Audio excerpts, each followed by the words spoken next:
And welcome back again. This is Real Hockey Talk, or at least part of it. And again, we apologize for some of the technical difficulties as you listen to the national, I think, NBC programming.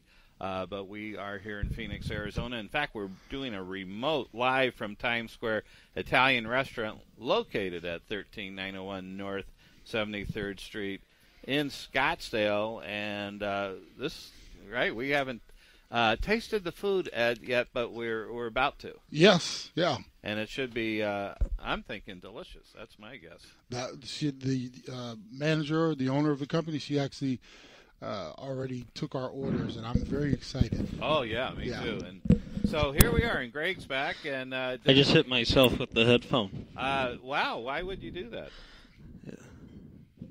Okay. See, that's why. And that's it. There we go. So anyway, so we are back live, and we're sorry we missed ASU Coach Powers, but we'll have him on perhaps next week and talk. They had a huge game last night, South New Hampshire 11-0 blowout. I wanted definitely to talk to him about that because they had 60 shots on goal. 60 shots. 11-0 blowout. That's pretty good. Now, I think South New Hampshire is a Division II team, but still, think about it. I mean, that's amazing. Yeah. And they coming off a tie to the number 10 team in the nation, Ohio State. That is quite a success. They have done pretty well. I think they're 8-17-2 right now, which is, Well, we talked about it when, a few weeks ago when they were getting ready to start their schedule. They were going to take some lumps early because of the quality of competition they were playing that they took on. So I think they're heading in the right direction. It sounds, anytime you beat someone 11-0, shows that you're improving. Yeah, there's no doubt. I think it's very exciting, and they're a young team too. Yeah. I think Tyler Bush for ASU had the tie the game and had a great game in Ohio State or in Ohio against Ohio State. So I think that's very. It looks good for the ASU with all these young players and coming on. And he's a freshman and he's doing very well this year. So that should be good. Okay. So anyway, what's on tap here is at 2:00, our hockey guy from Boston is calling in. A very, very great hockey guy that knows old-time, new-time hockey.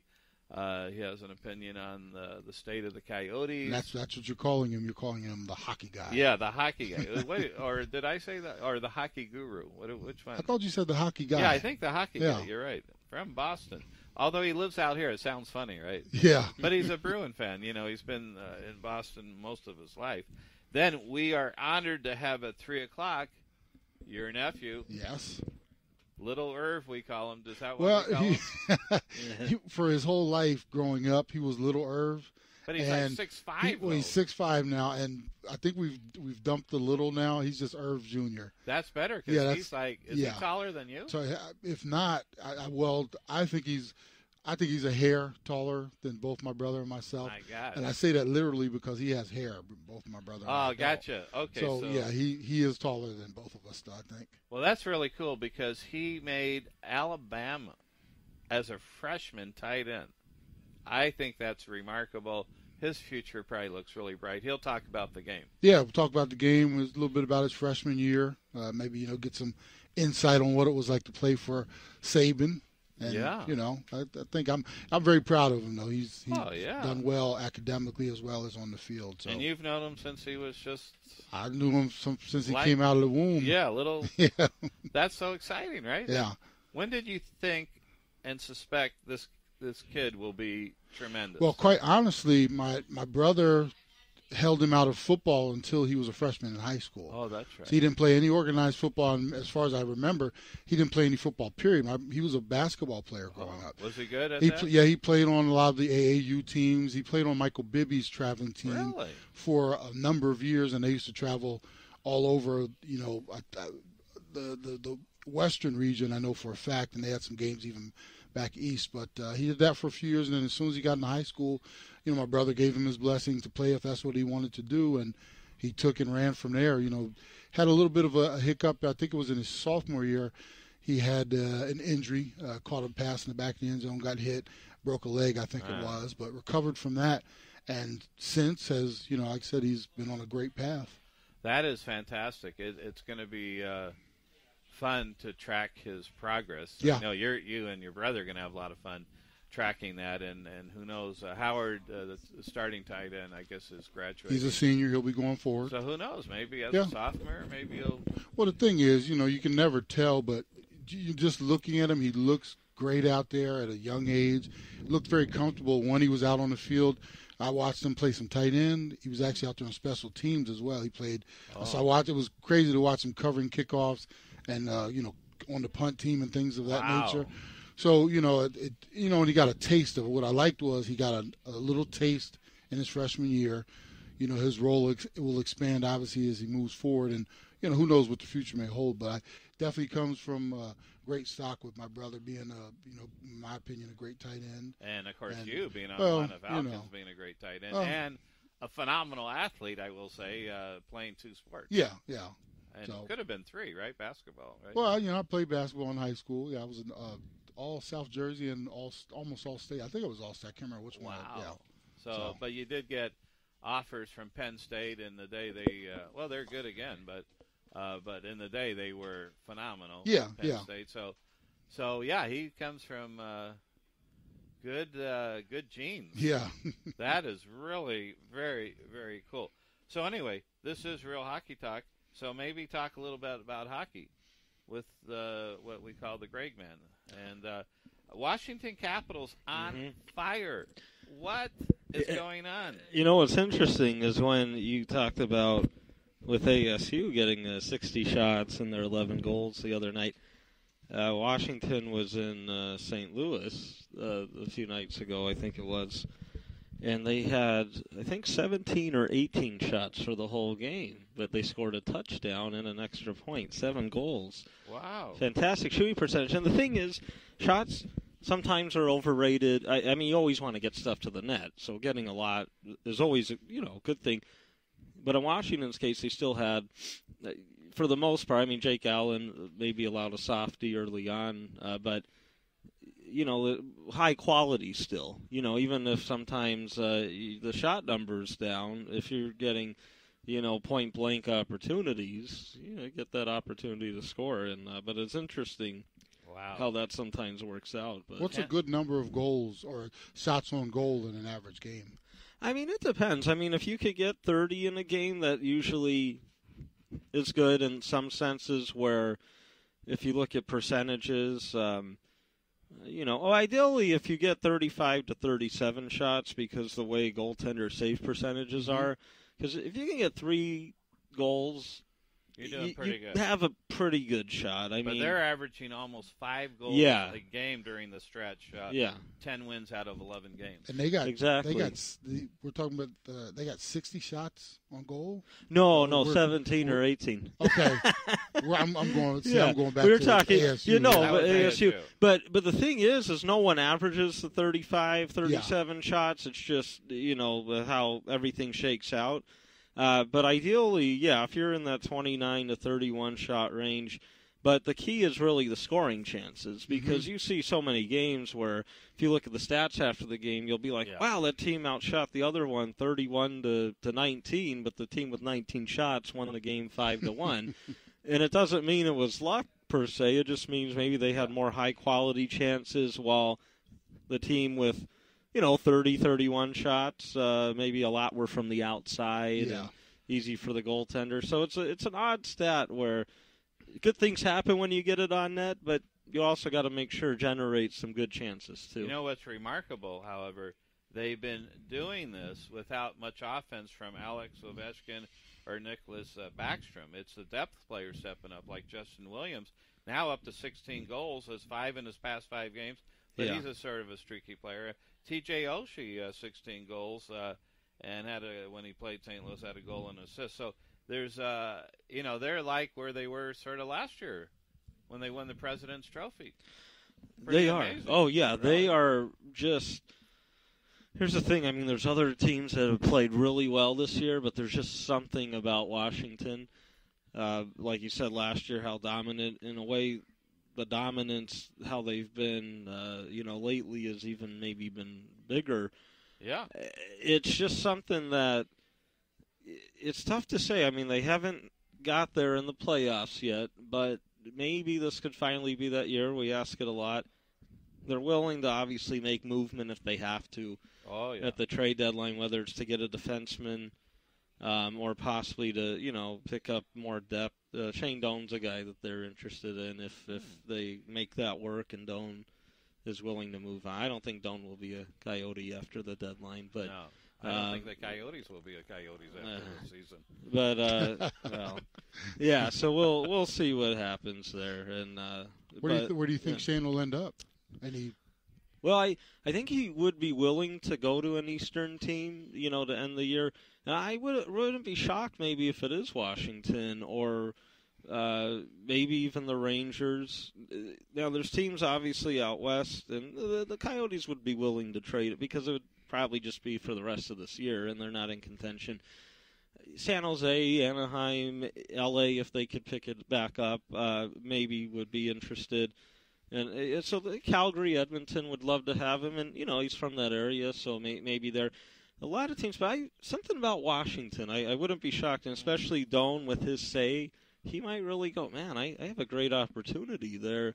Not only a great team, but some of the guys around him, and Doan's the type of guy too. Deep, you want to win, but deep down he might feel, but do I want to go to even though I'll be leaving, and probably retiring at the end of the year or, not staying with the new team next year, he may not want to go to the Pacific Division team knowing that, there's some rivalry there and that's true. Not to let down fans or anything, which most fans deep down wouldn't mind. They want to see Doan successful. Yeah, I don't think they'll mind. Yeah, whatever's best for him, even though they still say it's just a small chance, I don't think he'll be here after the deadline. I think, and he knows it's probably best for the organization to get an asset or two for him. Yeah, I would agree. But speaking of Washington, Braden Holtby's game has not gone down at all. 3 shutouts in the past 7 games, and as you know, he was a Vezina Trophy winner. But I'm not sure if he might be being overlooked a little bit this year. Bobrovsky and, of course, Dubnyk from Minnesota. Oh, yeah, Devin Dubnyk been amazing. He was a Coyote. Can you imagine? They trade the wrong guy, maybe? No, well, that's where he got back on track. He really did. He always had potential, and it was tough with Edmonton, and then he traveled around a little. But yeah, Coyotes in that system, he really showed. He's the backup, but you had the feeling that he could do it, and look what he's done. Even better than expected, obviously, but he's always had the tools to be that number Minnesota, 1 guy. Though? They are just amazing. They are. Now, if you look at advanced stats, they're not the greatest at that, so some might say maybe they'll fall back to earth at some point, but it's not all about that, but there's some you definitely take in the hand. Yeah. I'm not Minnesota may win that division, per se. I don't, unless Dubnyk continues, stands on his head in the playoffs, I don't see them as let's say they win that division and play like L.A. in the first. I think L.A. would beat them. I think some of the teams that might get that first wild card spot could beat them. Yeah, I think they're overachieving a little. Yeah, and this is Real Hockey Talk. We're live. Come on down here to Times Square Italian Restaurant, located at 13901 North 73rd Street in Scottsdale. It's a great place. You'll love it here. Come on down. We have a comedian coming in at 3:30. We'll talk more about that after this break. This is Real Hockey Talk. Again, Times Square Italian Restaurant, 13901 North 73rd Street in Scottsdale. We'll be right back after these words. NBC Sports Radio, AM 1060 KDUS Tempe, Phoenix, and KSLX HD2 Scottsdale, Phoenix.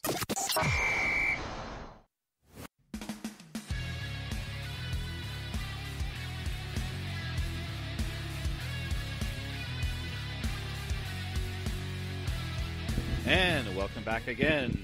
You are listening to Real Hockey Talk on NBC Sports Radio, AM 1060 KDUS in Phoenix, Arizona, and we're doing a live remote broadcast from Times Square. No, not New York, but Times Square Italian Restaurant located at 13901 North 73rd Street in Scottsdale. Great place. Come on down.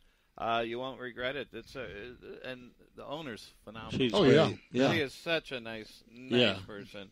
We really enjoy her. And we just found out, well, I think Ed earlier, but I was over there, but that her husband likes the same teams that I do. Wow, L.A. Yeah, the Kings, Lakers, Dodgers. Really cool. And Rams now, too. Yeah, Rams. And San Diego. You're not a Rams fan, though. The thing is, since someone was really there, I don't mind the Cardinals and kind of like the Seahawks, which is weird that Cardinals, Seahawks, since they hate each other. But not a huge Rams one. Well, we have a really special guest, our guy from Boston. Boston. I can't do the accent. Richard, are you on the line? I am here. Thank you, Dave. See, a Boston accent. Yeah, I told you. People thought I was kidding. No. Do I call you Richard or Rick? You can call me Rick. No, okay, that's Rick. fine. Well, we had a really nice talk at this event we were at a couple nights ago, and boy, was I impressed with your hockey knowledge. So you know the old time, you know the new time. You're a really good Boston fan, and so tell us now. But we want to say you now live here, but we call you our hockey guy from Boston. Right, I do live here now. We're on a 7th year out here in the East Valley, and been a hockey nut. My whole life. I was very fortunate to grow up in a time of the Big Bad Bruins and Bobby Orr and all the rinks being sprouted around Massachusetts. It was just a time that'll never be repeated from the original 6.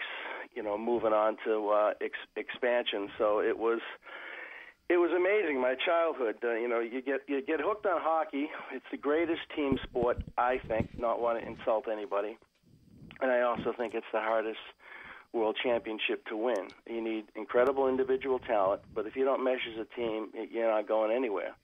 And I don't think people realize the grind of preseason, 82 regular games, 4 rounds of the playoff that can go 7 rounds each, and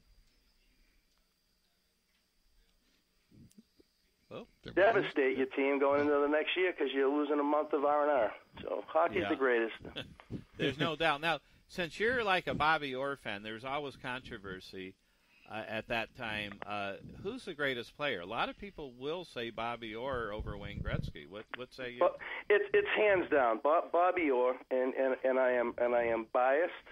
And I know we can talk about different eras, but Bobby Orr changed the game, and if healthy, would have just shocked the world as far as the statistics go.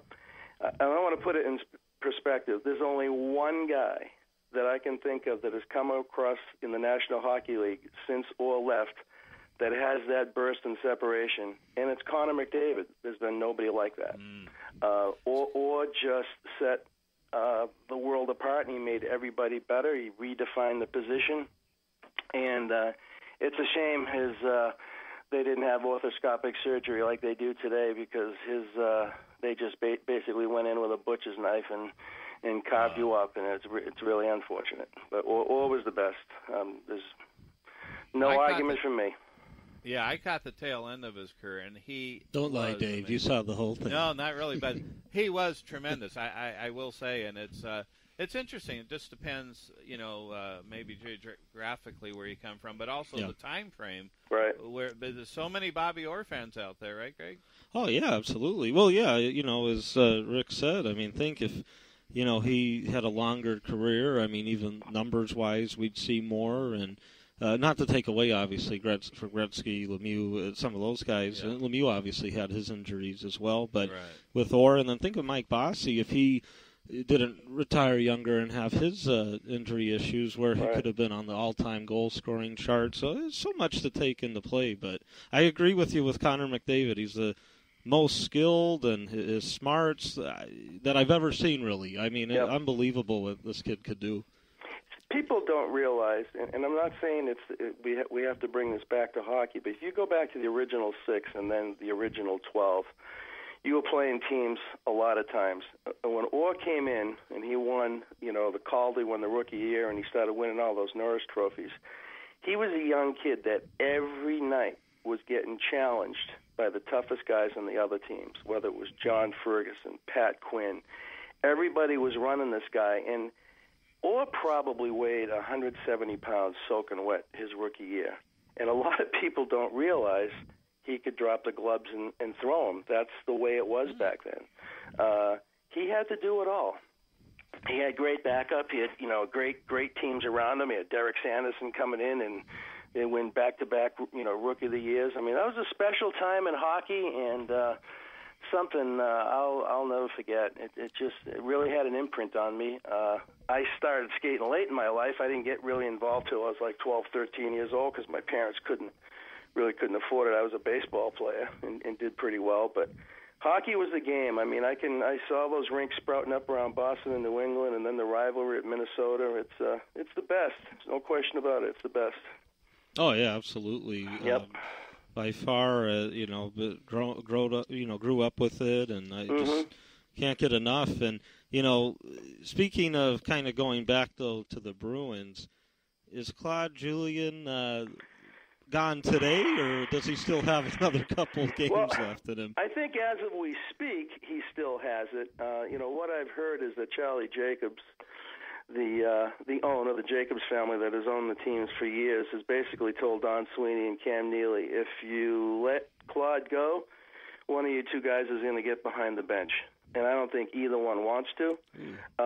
This is a tough one. Claude's a fantastic coach, but there's something wrong with the team. Yeah. Because they are inconsistent. They do have age. They do have some contracts right now that are starting to kill them a little bit, as all hockey teams do. They have gotten faster. They are starting to develop some defensemen. And they've got Rask. Rask is regular season guy. He's been great. He's never performed well against the Canadians, which obviously hurts him come April, May. And people don't remember, when they won that cup in 2011, Tim Thomas was the goalie. It wasn't Rask. So the thing that they will not do in Boston is they won't go sideways or they won't blow it up.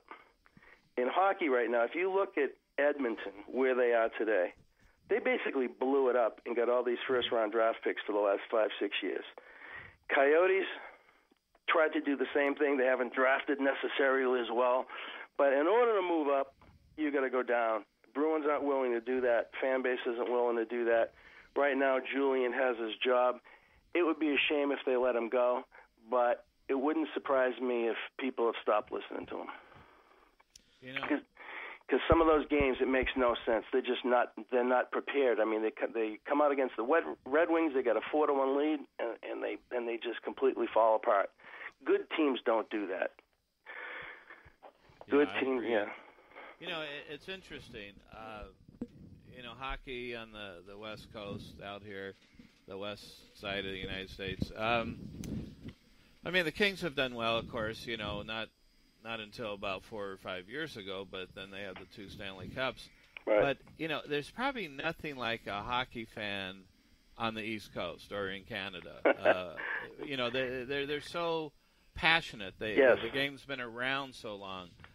Some of the fans on the West Coast, I think some, know what's going on, and some may not appreciate, like you, Rick, being from Boston, what that means. Right. Even the Boston Red Sox, there's such a psychological, emotional impact. Now, and we were talking a little bit about, if the Coyotes, what they went through and still going through, if they were on the East Coast, it would be it would be a pretty sight, wouldn't it? You would call into talk radio every day and listen to the fan base calling in, lined up, caller after caller, ripping the Coyotes a new one. They get a hall pass here. Because I don't want to say it's not a knowledgeable hockey base. It is to some extent. You don't have the history of passion. You're not going back all those years, and then you're throwing, the success of the Red Sox, Patriots, and Celtics, and all those world championships that I grew up with it. Here, it's different. To be honest with you, I don't even think they've done a good job in really developing and motivating just the atmosphere down here. They've put a team together that is They got a coach who coaches grinders. I remember Dave Tippett when he was on the Hartford Whalers, watching him against the Bruins. He's a third-line, fourth-line guy. He's a short-handed guy, and he'd shut you down. That was his talent level. And he did that in Dallas, and then after about a few years, what happened in Dallas? They blocked him out. If you put a young team together right now here in Arizona, I hate to say it, with all these young kids, they should have got one of the best junior A coaches to develop and work with this young talent. You can't have a grinder trying to teach these kids how to develop. It just doesn't work, and it's a shame. And as I said, right now they get a hall pass. People don't call in. People don't rip them. I want them to be successful, because it's my new home team. You want them to be successful. And you go to the games too. We right? do, yeah. We usually hit anywhere from 8 to 10 games a year.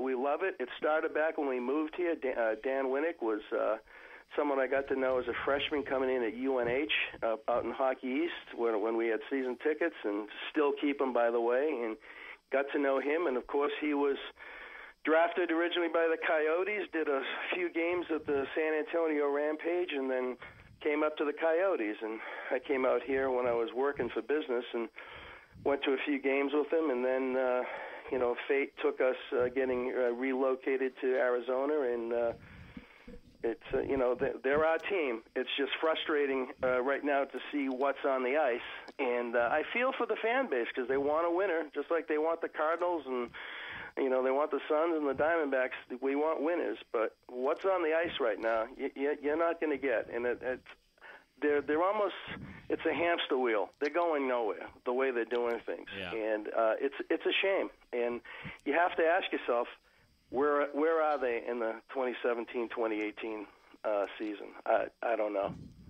Well, it's interesting because to add to that, as you said with Tippett, is that it seemed like maybe the last 2 years or so with, obviously getting some high picks and, in the system and coming up, there are, especially forwards and now on the back end with a guy like Chychrun, there are those pieces there to see in the next couple of years. But like you said, you need the right coach, and Tippett, phenomenal coach in that, as you said, with his style, and that's why he was able to help the Coyotes overachieve there a couple of years ago when they made it to the Western Conference Final. But for individually too, for some of these young guys, I mean, if any of their creativity gets taken away or things like that, or they're put in a position where they can't succeed, I mean, all of a sudden you have this great young base where, they might, most of them may not develop because they have the wrong coach there. Yeah, and I think some of it, Dave, has to do with the way they've handled their payroll, unfortunately. If you go on the database and look at all the contracts of the players, most recently Pavel Datsyuk,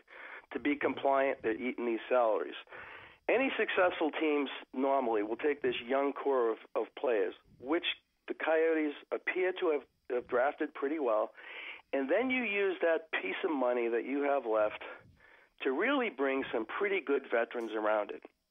What the Coyotes do is they'll bring guys in. I'm not going to mention any names, but they're even beyond journeymen, or they've hacked around the American Hockey League for a while, or they've come over from Europe. I mean, they're professional hockey players, but it's not putting all the puzzle pieces together. And I think the fan base doesn't know that, and I think that's what the Coyotes management, it's like they're going through the motions. We're going to be compliant, but it affects the product on the ice, and they are saddled with some brutal contracts that Maloney signed. And this game starts from the net out, and everybody loves Mike Smith, and he can be hot, he can be really cold. He's on the books for a lot of money. He's got an unmovable contract unless you pick it up. And the game starts from the net out, and they're hurting there too. Yeah, no, it's definitely been a tough situation. And, at least with Smith this year, even though the numbers don't show he has played better, but like you said, he's hot, cold, he's battled injuries. And they're at that point, too, where, they're one of the few sellers, as of now, because so many teams are still in the race. But, a guy like Marty Hansel, it'll be interesting to see, what they'll get for him, because I'm sure he's on the move. And but one thing that I always find interesting is because Hansel always seems to get hurt, if you hold on to him closer to the trade deadline, sure, there might be a bidding war. But on the other hand, if he gets hurt beforehand... Yeah, I mean, Marty Hansel's not a number 1 or 2 line center. I think his career has proved that. Here in AZ, he's had to be. So he's not going to be around the guy. I mean, he can't step into a lineup. He can skate.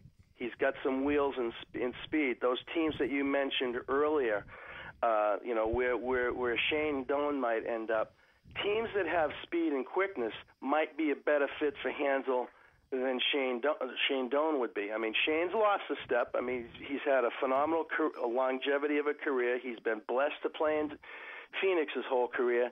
If I was to roll the dice on the table right now, where I think Shane Doan is a perfect fit is the Chicago Blackhawks, because he doesn't have the step that some of those other guys do, but he can do, when they went and got Vermette and they make a couple of moves at the trade deadline, I would be surprised if Stan Bowman in Chicago didn't kick the tires on Doan, because he would be a perfect third, fourth-line guy there, play 12, 13 minutes a game, and try to make a cup run. So is that your prediction? That's my prediction. I'm probably going to fall flat on my face, but no, that makes sense. It does make sense. Yeah. That's where I think the guy should go. So, wow. And wherever he goes, if he is moved, and I think he will be, is that he's going to be motivated again. Not saying he's not now, but well, he's not. And and so I just think that extra fire, despite his age, and he's slowed down this year, I think just that fire alone will bring out enough to where he'll, like you said, even on the third line, be that solid. We'll grind it out, get to the net, score some dirty goals. And he's a great locker room guy. He's a great community guy. You don't have to worry about him, taking a Ferrari out at 2 a.m. and, going 130 miles an hour, loaded. He's a perfect guy, and I think he'd be perfect there. And then give it a shot, come back. A little bit, right? Yeah, come back, and, he'll forever be a Coyote, but... Oh yeah, that's my 2 cents on it. He's definitely open, like we were talking about, to possible waiving his no trade contract. So, I expect he will be traded along with Hansel and probably Verbata, perhaps. Yeah.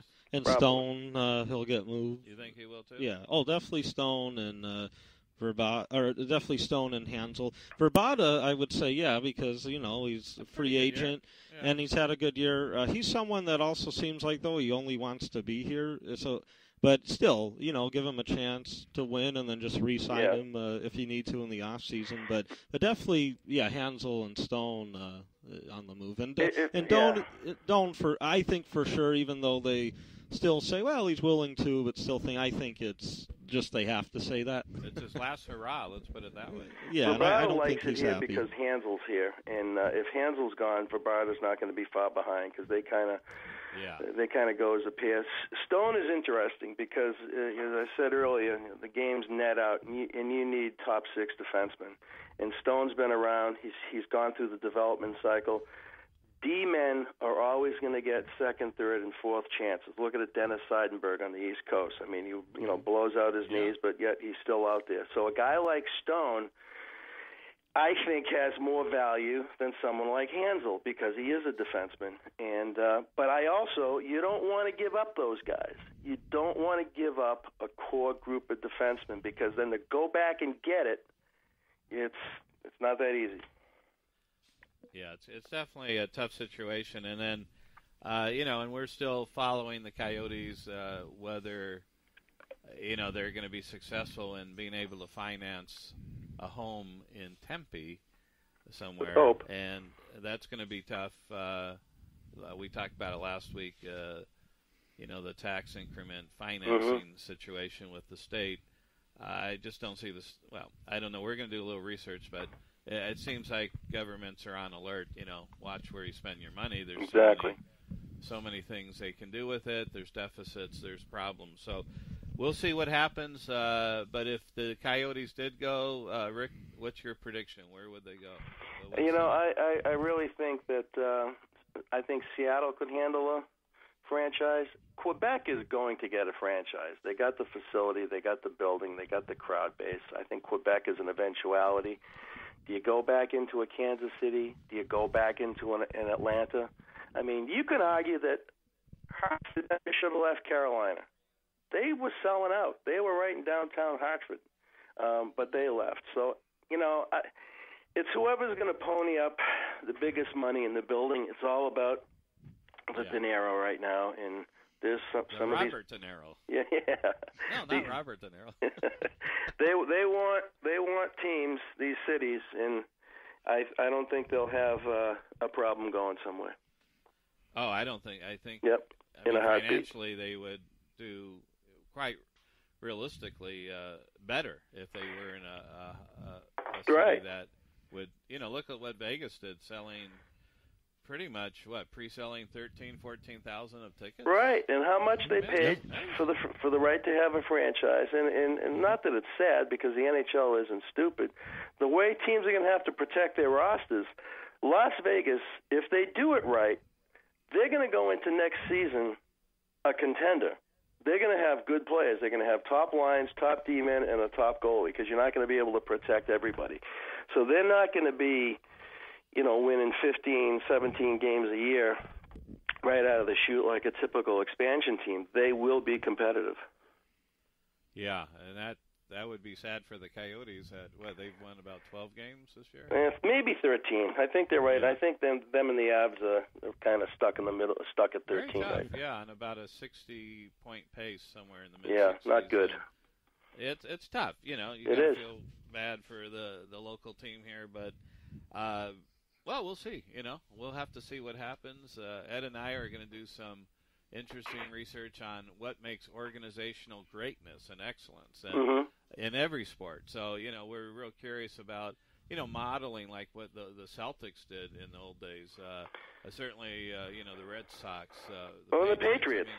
I mean, incredible. They have some magic going on, but it's not magic. I think it's called skill and talent. It's skill, and it's a system.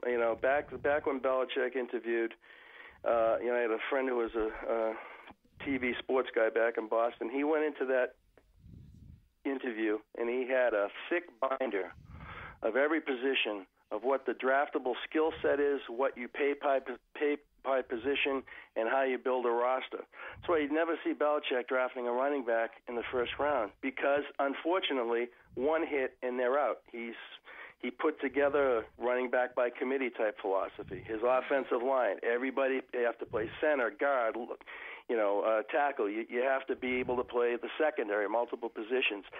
That's what the Coyotes need. They need a hockey guy to come in, not an analytic guy.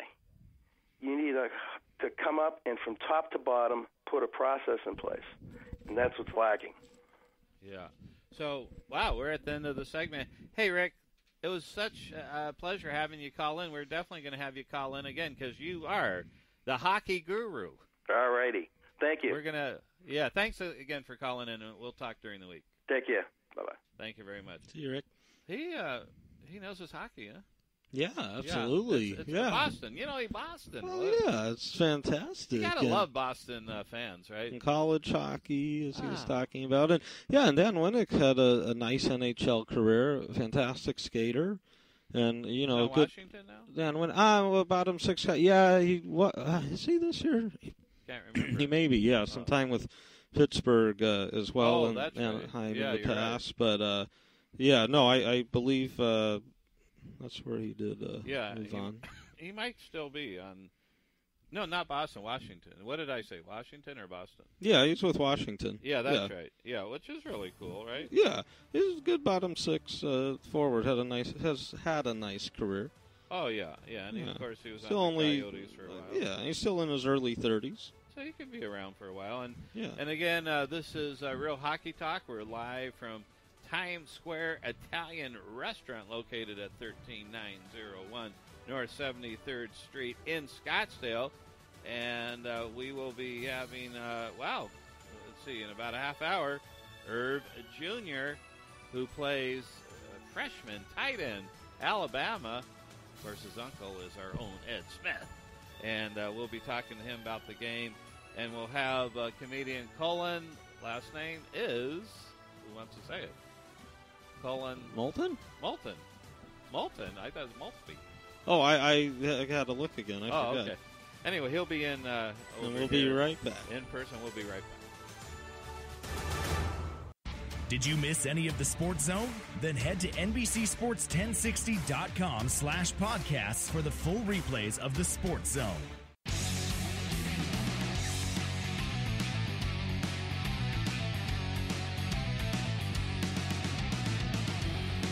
And welcome back again. You're listening to Real Hockey Talk live on NBC Sports Radio, AM 1060 KDUS, and we are doing a remote live broadcast from Times Square Italian Restaurant located at 13901 North 73rd Street in Scottsdale. And we have the owner joining us for a while. Right here is Paulette Cano. Yes. That's, boy, this is, the food smells great, by the way. And you've been so accommodating. Tell us a little bit about your other locations, a little background of how you started. We opened our first one 11 years ago at Deer Valley in the I-17, and it's just a small little place, and we've just grown, and so we've opened up 3 other locations. That's fantastic, because especially in that industry, you know, restaurants sort of come and go, but if you think about it, I think it's a real credit to you to be able to expand. That means something. That means customers are liking the experience, the food, the service. Why don't you talk about quality, service, and experience? Well, our motto is we want to offer outstanding food at a fair price with great service. And I think we've been able to succeed at that. And we just try to keep our quality of food very, very high. And our staff is just unbelievable. I couldn't do it without the staff that we have. It's just, they're amazing. And that's so important. I think companies can have great food, but if you have a bad experience, forget it. Oh, and they're not coming back. Exactly. I think you can have mediocre food, but great service, they'll come back. And they'll come back. Yeah. You have it all. That's even better. So this is real exciting. This is open about a month. And again, we're at Times Square Italian Restaurant. It's 13901 North 73rd Street, Scottsdale Air Park, pretty much, yes. right? Yes. Really easy to find. I found it really easy to get here, actually. Yeah. It's, well, if you know the area, I'm not familiar with it. Yeah. I get lost in this air park. Yeah. You make the wrong turn, and I'm just completely backwards. I made the wrong turn once. I was on a private jet to Las Vegas. Oh, no, I wish I made that wrong turn. That would have been good, right? But yeah, we've been here about a month, and our we just opened our Litchfield store yesterday. Actually, was our opening date. So, oh wow, yeah. So we are stretched pretty thin right now. Yeah, I and bet. We're trying our hardest to keep up with it, but it's been brutal. Now let's get the listeners' mouths watering. Okay. What is some of the delicious food? Our number one dish is the pasta Giovanni, and that is chicken and sausage and mushrooms in a tomato cream demi-glace sauce. Oh, that's the one I was. Oh, you're gonna get that to one? try. Yeah. Yes. Oh my I'm looking gosh, forward that to sounds good. Yeah, and we do seafood. We do cioppino, pescatori. We do veal dishes. We have ossobuco. All our food is homemade. Homemade gnocchis. All our desserts are homemade. Wow. So we really, try to make the effort just to really give quality food. How do you handle? You must work enormous amount of hours, right? With 4 restaurants. I mean, I can't even imagine how that would work. Yeah, it's been challenging, but I have a great staff. My chef I've known for over 30 years. Oh wow. One of my GM managers. We've worked together and we've known each other for 30 years. My director of operations, he just came on board about a year ago, and I've known him for the same amount of time. So and we work very well together, and which helps when you have the same goals and it helps when everyone's on the same page to get there. So we all kind of work together and zing and zang, and it works out. Ed, I just talked to Paulette a couple days ago. I met her first time in person today, but you could tell there's people out there that their energy is just so present and so accommodating, so welcoming. This is Paulette. I mean, and you could see why she has great staff, because they take it from Paulette. Well, we've all been around people who have that passion, and that's what that's when it almost comes out of your pores. You can sense it. And we've been places before when people are just in it just to be in it. Exactly. And that's when you get mediocre quality. Right. When you have this type of passion and you put your heart and soul into something, that's what makes and that's what people get when they walk through the door. And they can tell that, right? You can tell. Before you even sit down, they'll feel the energy. Yeah. Is that what you? That's I'm sure you get feedback like that. It is, because I started off as a waitress, so it's like when we get busy, everyone just steps in, and if you've got to wash dishes, we wash dishes. If we've got to bus tables, we bus tables. Wow. So we just all step in and get it done.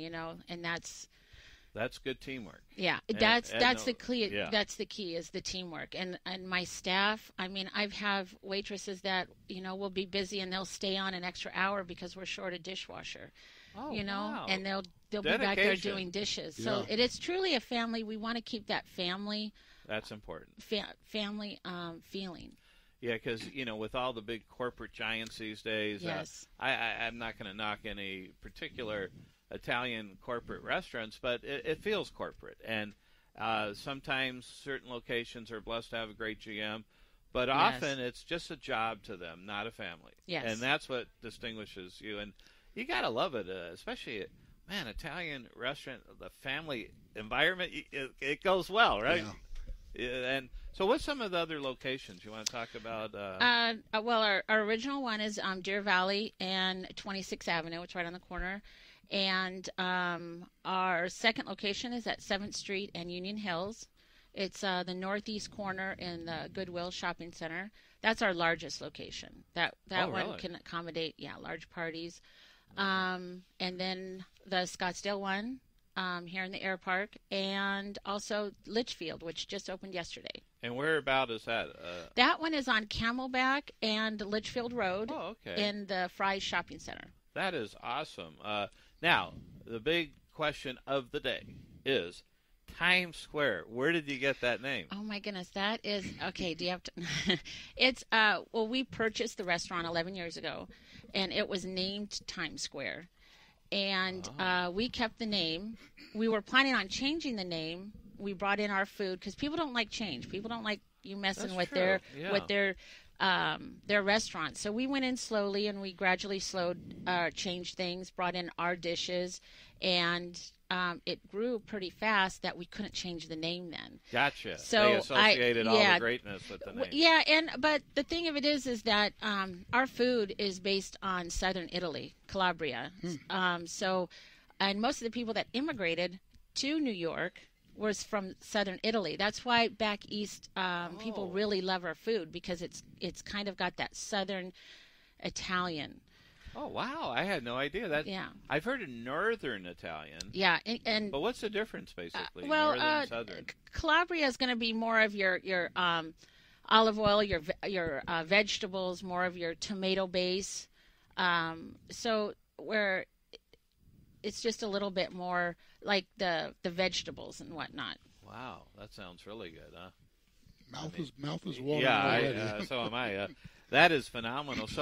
So that's how you got the name. So you sort of inherited it. Yes. But you also created the good association with your great food. Yeah, and a lot of people think that we're from New York. We're not, No. So From because Italy? of the name Times Square. How about Italy? No. No. Not from Italy. From Phoenix. Well, originally from California. Oh, really? Where about? I grew up there. In Anaheim. Oh, yeah. So you're probably... an Angel fan, maybe? Yes, Angels, Kings. Anaheim, Kings? Rams. Not the Ducks. No, they came Kings. a little later. That's true, yeah. So the Kings, the Dodgers. Yep. And Angels. Yep. Oh, that's our. In New York, I don't think they have it that way. You're either a Yankee fan or a Met fan, right? One or the other. Yeah, but in L.A. Well, you have first you want your Dodgers to win, but if they don't, then you root for. Yeah, you got a backup plan. Yeah, you got a backup I plan. love that. That's how I look at it. It doesn't work like that over in New York, though. No, Oh. New York, no. yeah, you actually root against. Yeah, Yeah, that is very Same cool. thing in Chicago. You're Yeah, either a north exactly. or south sider. Yeah, it's really interesting how that works. So, And that's what's really exciting here in Yeah. Phoenix is everyone is from somewhere else. that's right. So we have people that come in from Pennsylvania or Boston, New York, Chicago. It's like everyone is from somewhere else here. And Yeah. it's just really unique, and they appreciate our food because it reminds them of that Italian food that they get back And home. they'll keep coming back. Because the truth is, I have not found hardly any great Italian restaurants out in Phoenix. And I think we just found one. I hope Well, so. here's the thing. You just took the words right out of my mouth, Yeah. too, because out here, everybody is from somewhere else. So Yeah, it really and is. we don't really have what you call like a food culture out here. Everything's kind of packaged, and it's the corporate stuff. So when you find a restaurant like this, it reminds you of home. It reminds you of that great Italian restaurant. And I'm an East Coast guy. I'm born and raised in New Jersey. Uh-oh. So I know I gotta my. impress you. Yeah. Well, you don't have to impress me, but I know my Italian. I've been around the block a couple times. I know good and I know bad. And like I said, just being in here, you can tell it's a great restaurant, and you're gonna have more than your share of success. I know why you're doing so well. I mean, you have all the ingredients. The service, the experience, the quality of food, and Phoenix sort of known for what Southwest type of food. Mexican food, steaks, and. I think Phoenix is more known for their sports bars. Yeah, I would are say a lot so of too. sports Yeah. bars. Because actually. you know what? Everyone wants to go to a place where the Packers, they're going to have other That's Packer right. fans. Yeah, they're going to that's a good have, point. Yeah.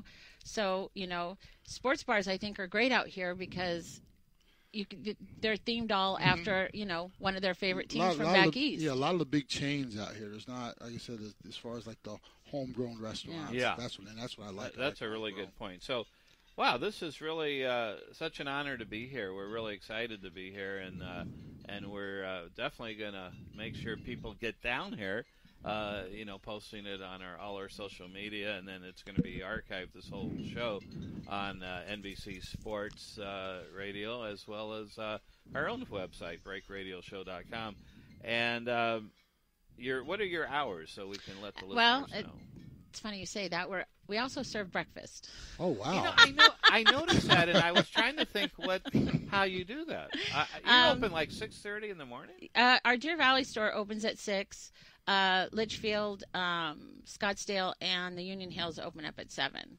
Now, tell us that story, because I saw that on, I think, your website or somewhere, and I go, wow, those are amazing hours, and then breakfast. So what do you? Well, I used to work as a waitress in a coffee shop, so I've got the breakfast side, and then I worked at an Italian restaurant for 15 years. So the two are combined, and it's really nice because in the summertime where people start work at 4 in the morning, they want to eat lunch at 10 o'clock. Gotcha. It works really well that we just kind of just go straight through. Wow. So is it just is it a special type of breakfast, or just your traditional breakfast? Oh, biscuits I love and gravy, pancake, bacon, sausage, chicken fried steak. Oh man, ooh, that's my favorite, the chicken fried steak. Yeah. Oh, you like that? Love it. Oh wow. Probably a little too much. We'll have to try that. So breakfast at 6 at Deer Valley, Deer and then Valley. the rest of the stores at 7. And then at Union Hills, we have a Bloody Mary bar. Really? On the weekends, and we're going to be bringing that to the Scottsdale and the Litchfield soon. Wow, that is so Bloody exciting. Mary and Mimosa bar. Ah. So all hours equally, breakfast popular? we serve till 11, and on the weekends we serve it till 1. And you get a pretty good crowd, huh? Yeah, we get it. We usually get a wait on the weekends. See, what I would do, I go in for breakfast on the weekend, and then just stay through. Well, not only stay through, or then say, "Hey, I want to order to go lunch and dinner." Yeah. Right there, you go. Because you can't miss out on that Italian. Are you doing anything to attract some of the waste management crowd over here? You know what? I'm just starting to introduce myself to there's a lot of businesses here in the air park. Oh, yeah. There are. Oh my goodness. I didn't know that. Yeah, there's a lot. And, we're kind of, trying to do it kind of low key until today. Yeah. Now you're out all over Phoenix. Yeah, on NBC yeah. Sports Radio. So it's like we opened Litchfield yesterday, and someone ordered a decaf and realized we didn't have any decaf coffee yet. So that happens. Wow. Well, thank you very much, Paulette, for allowing us to broadcast here and for your great restaurant. As you know, I'm going to be here tonight as well for a party. Yes, our good friend Terry. Yeah, he's a great guy, and so that's going to be exciting. I'm going to get to see all angles of what's going on here. This is very exciting.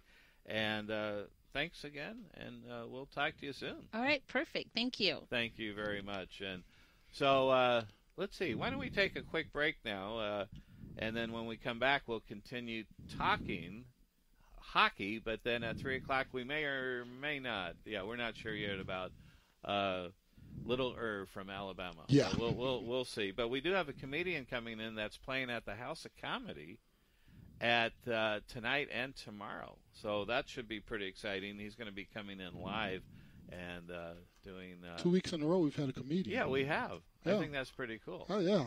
Yeah. So we'll take a break. I think let's see, crew. You probably put us in the break queue probably, and okay, and we'll be right back after these words.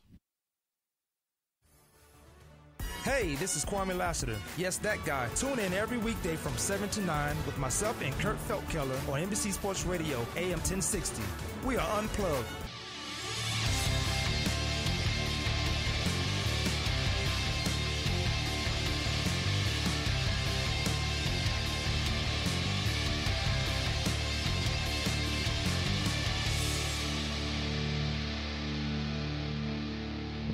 And welcome back again to Real Hockey Talk live on NBC Sports Radio, AM 1060 KDUS in Phoenix, Arizona. And we're doing a live remote broadcast from Times Square Italian Restaurant located at 13901 North 73rd Street in Scottsdale. Really a good place here. I'd suggest coming down. They have other locations. I think Deer Valley location. They have on Union Hills. They have recently, just yesterday, opened up Litchfield Park, Camelback, and I think she said Litchfield Park Road, I believe. But check it out. You'll find it. You can probably Google it and get all the locations. It's really good Italian food. So whenever they say that everything is fresh and homemade, that's when I love it. Yeah. Because too many times you go to you can tell if food is frozen and microwaved, and we're looking at the kitchen. They're back there doing everything from scratch. Yeah, which is really, really cool. So I believe we have a caller that wants to ask a question. Why are the Coyotes so bad? So let's get Barry, I believe his name, on the phone. Welcome to the show. Hello, Barry. Hello. Can you hear me? Yeah. Oh, is your name Barry? Yes. Hey, Barry. How are you? How are you? I really enjoy listening to the show. I've been in the Valley for about 20 years, and I don't follow hockey very closely, but I've started to become interested for a variety of reasons. It's a great sport. My question is, and this may be a difficult question, but I'll ask it anyway, why are the Coyotes so bad? Is it the players? Is it coaches? Is it management? Is it the owners? Is it a combination? I mean, they are this year. I remember listening to you guys. Either it was early before the season or last year after the season. I think one of you two even said they might approach the playoffs this year.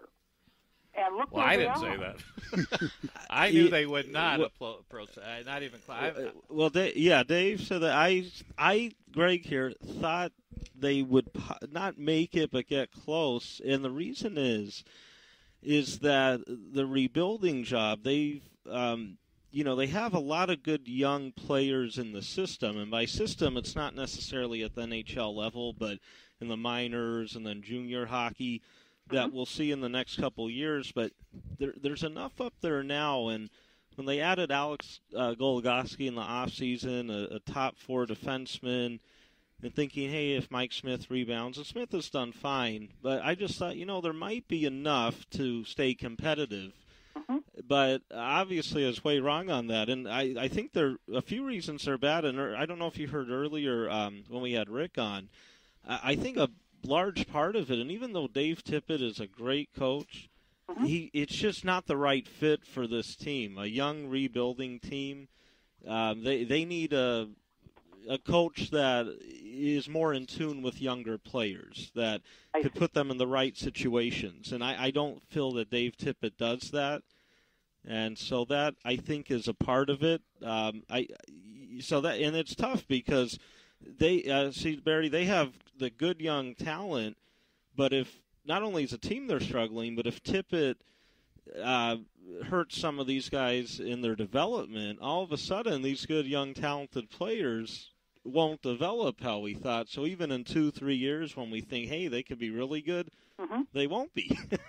So it's interesting. It is interesting. I was reading in the sports page yesterday in the Republic, didn't Tippett get promoted to vice president of he got promoted, not only is he coach, but he's also a vice president of some aspect of their salary, of contract negotiations and other things like that. So the ownership must think he's either doing a good job to promote him, or he's suitable for another role. So it's funny because I'm hearing what you're saying, but is there any sense that the ownership is getting restless with him, or is he solid in there? And that's a good question, and I don't know. If I were them, I would definitely be restless in the fact knowing that they need a new voice back there. I was actually very surprised when he got that other role, with in management as well, because he's not the right guy for a rebuild. So I got to be honest, I don't know what ownership is thinking.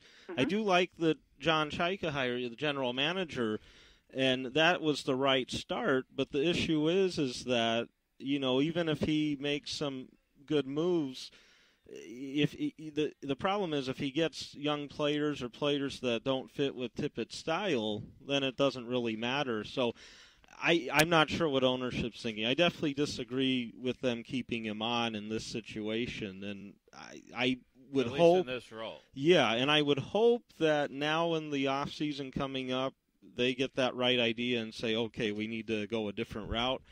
If I were them, I would definitely do that. And again, nothing against Tippett, great guy, great coach, but just not the right fit with where the Coyotes are going. But if they keep him on and somehow disrupt the rebuild again, it could be another tough year or two if that happens. So I think it's definitely a couple years.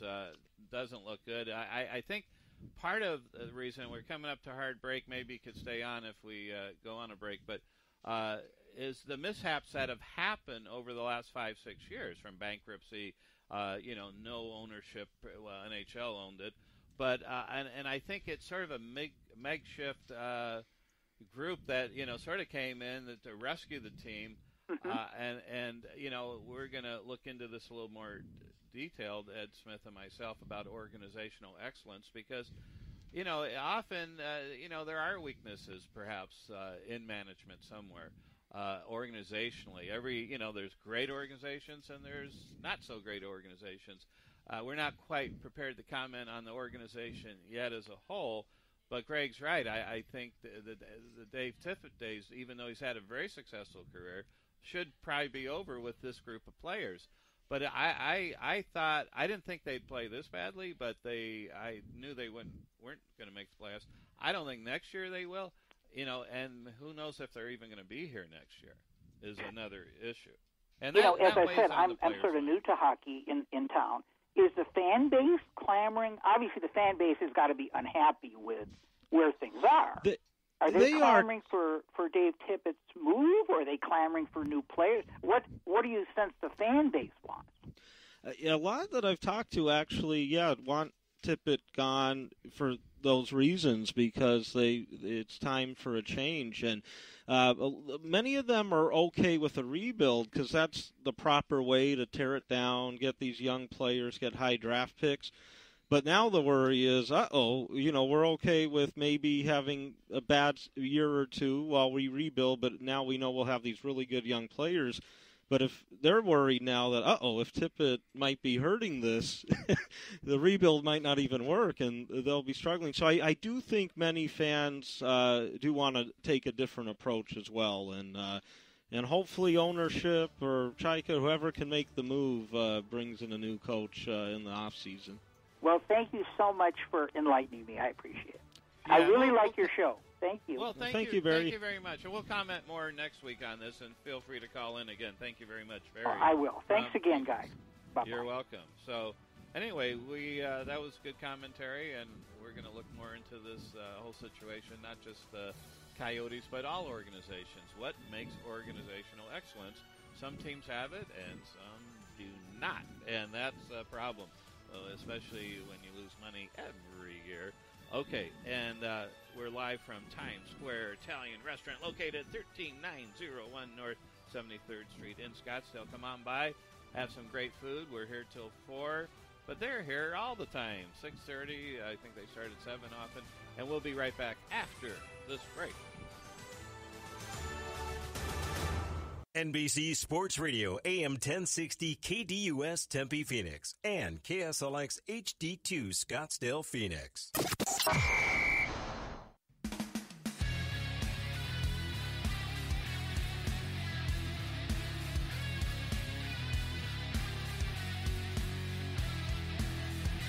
And welcome back again. You're listening to Breakthrough Sports now from 3 to 4. Live from NBC Sports Radio, AM 1060 KDUS in Phoenix. We're doing a remote live broadcast from Times Square Italian Restaurant, located at 13901 North 73rd Street in Scottsdale. Come on by. I got to tell you, Ed, just before we got on the air, just this last segment, I just tasted the chicken marsala. Unbelievable. It looks good. Oh, it looks man. delicious. Is that yours, too? That's mine, and it smells amazing. It looks delicious, too. This is incredible. So you wanted to talk a little bit about... my nephew had something come up last minute, some obligations he had to take care of, so I talked to him, and we're actually going to schedule him for another time to come on to the show. So, we're looking forward to having him on when he's available next, but... one of the things that I wanted to kind of piggyback off of as we start this segment, we had just had a great call from Barry. Yeah. I love those kind of calls. And without getting, we didn't have a whole lot of time toward the end of that segment. One of the things that we've been talking about is doing our study of organizations, what makes them good, what makes them great. And while we, obviously while we do radio a lot of times, we have times to doodle. And I've been doing a little bit of that as we've been kind of discussing throughout this show, and kind of came up with some of the parameters for some of the things we're going to probably, you and I and Greg will get together and start. The first thing I thought was we should start compiling our list of the great, good, bad, and ugly teams. I like it. Within each sport. Sure. So, I'll take, football and baseball maybe, and we'll combine on basketball. You guys obviously know the hockey. Yeah. So I think that'd be great. We put them all in the bucket. So, we got our Patriots here, our Steelers in this bucket. Yeah. Then you'll get to the bottom of the barrel, and you'll have your Browns and, Sixers. That have, and over the years, have shown maybe not such a And then some of the elements we'll start to kind of dissect and identify are ownership. Yeah. What type of owners are in that great bucket? What type Passive of owners? Active owners? Right? Those types Both of things. owners that never close their mouth, owners that stay behind the scenes. Owners with no money, owners with money. Exactly. Or owners that don't, because they all have money. Yeah. Because you don't get to own a team or franchise without having money, but the key is how willing you to part with it. Pull that checkbook out of your pocket. Yeah. So, there's different aspects there. Then you go to the next level of management. Who is in place running your organization? Are you constantly flipping over GMs? What What are their credentials? What are their credentials? I mean, have they had the experience? Exactly. What are their backgrounds? Yeah. Where have they come from? What have they done? Or is it an experiment with the fan base? Exactly. And then you go down to the next level. Your players, the front line. As far as the organization, have you drafted well? Have you brought in the proper free agents? Do you even have that opportunity? Because of whatever your current situation is.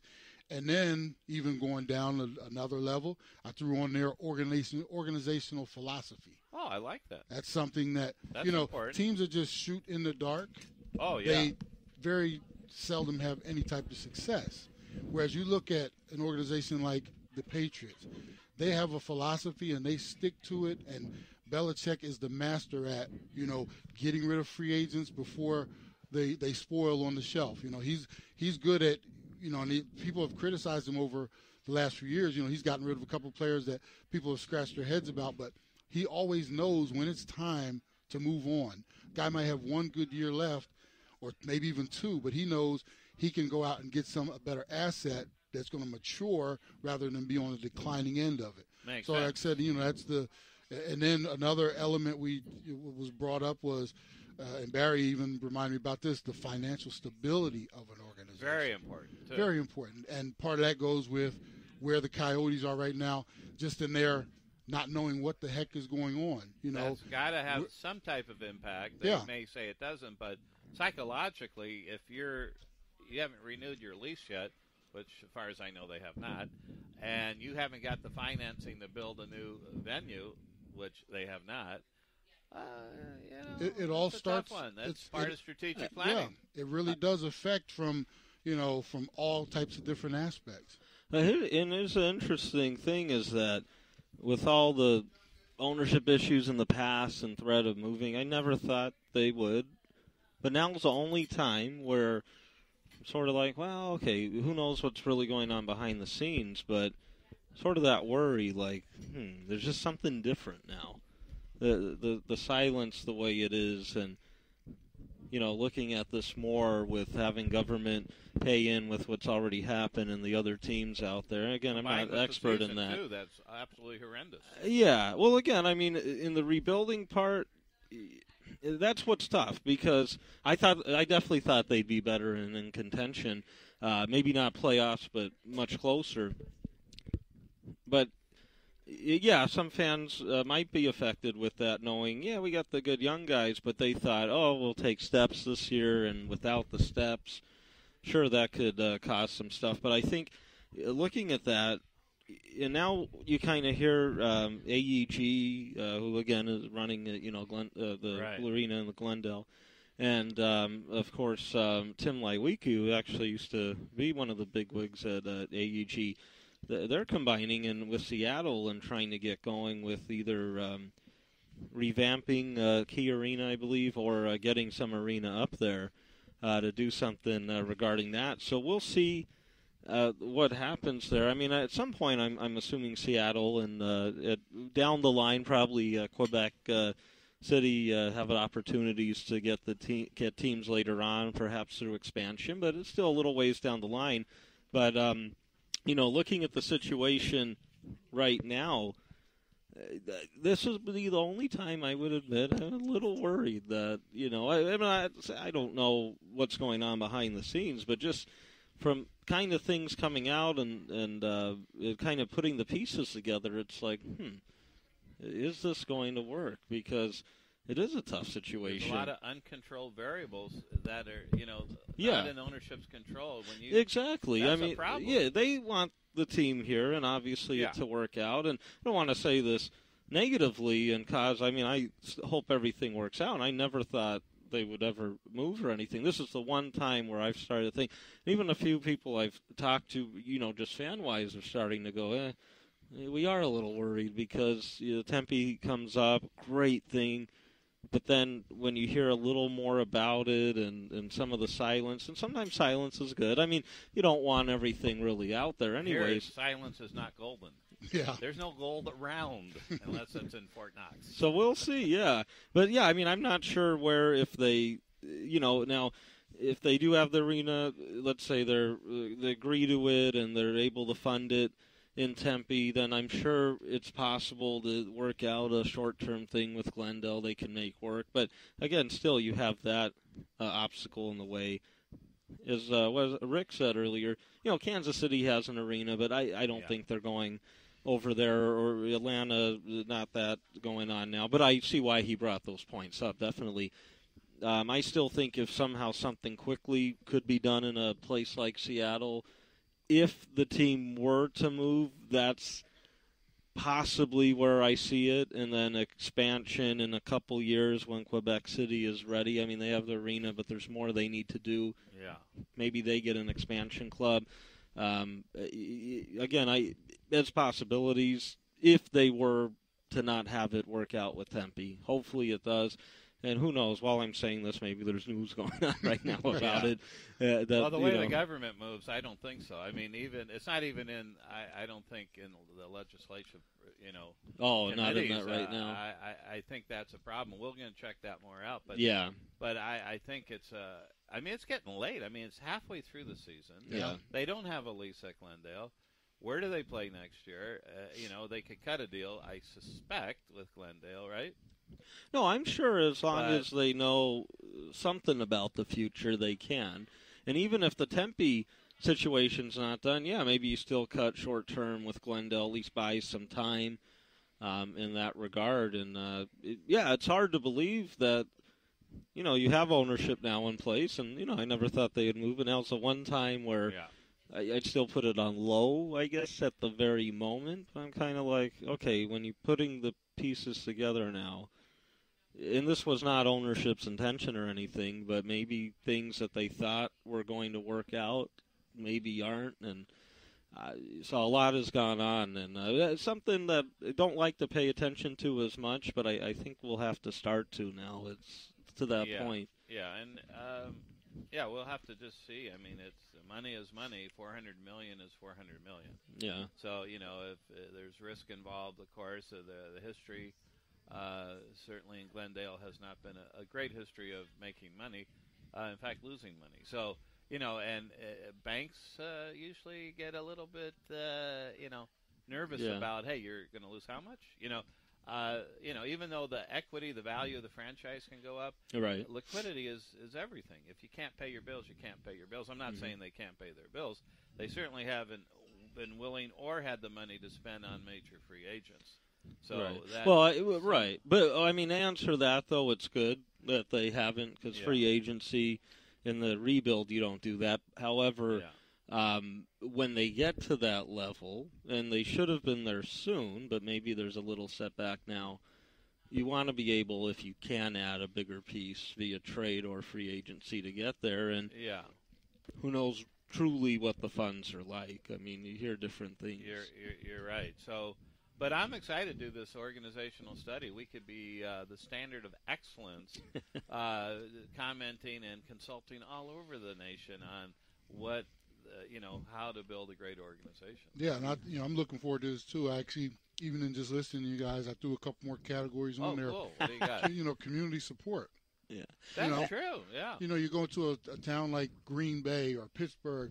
Everybody is so invested in that team, and that helps the economy. It helps so many different things. That is an element of success. It is, and that's the one thing I will say, especially this year, the Coyotes have done much better at, in the sense of with them getting out there more, and players even going to youth hockey practices, and it's helping to grow the game more. So now the community is coming out a little more in the sense of, wow, hockey. And it's already, youth hockey's been big out here for a while, but now maybe new faces joining and the different events and things put on.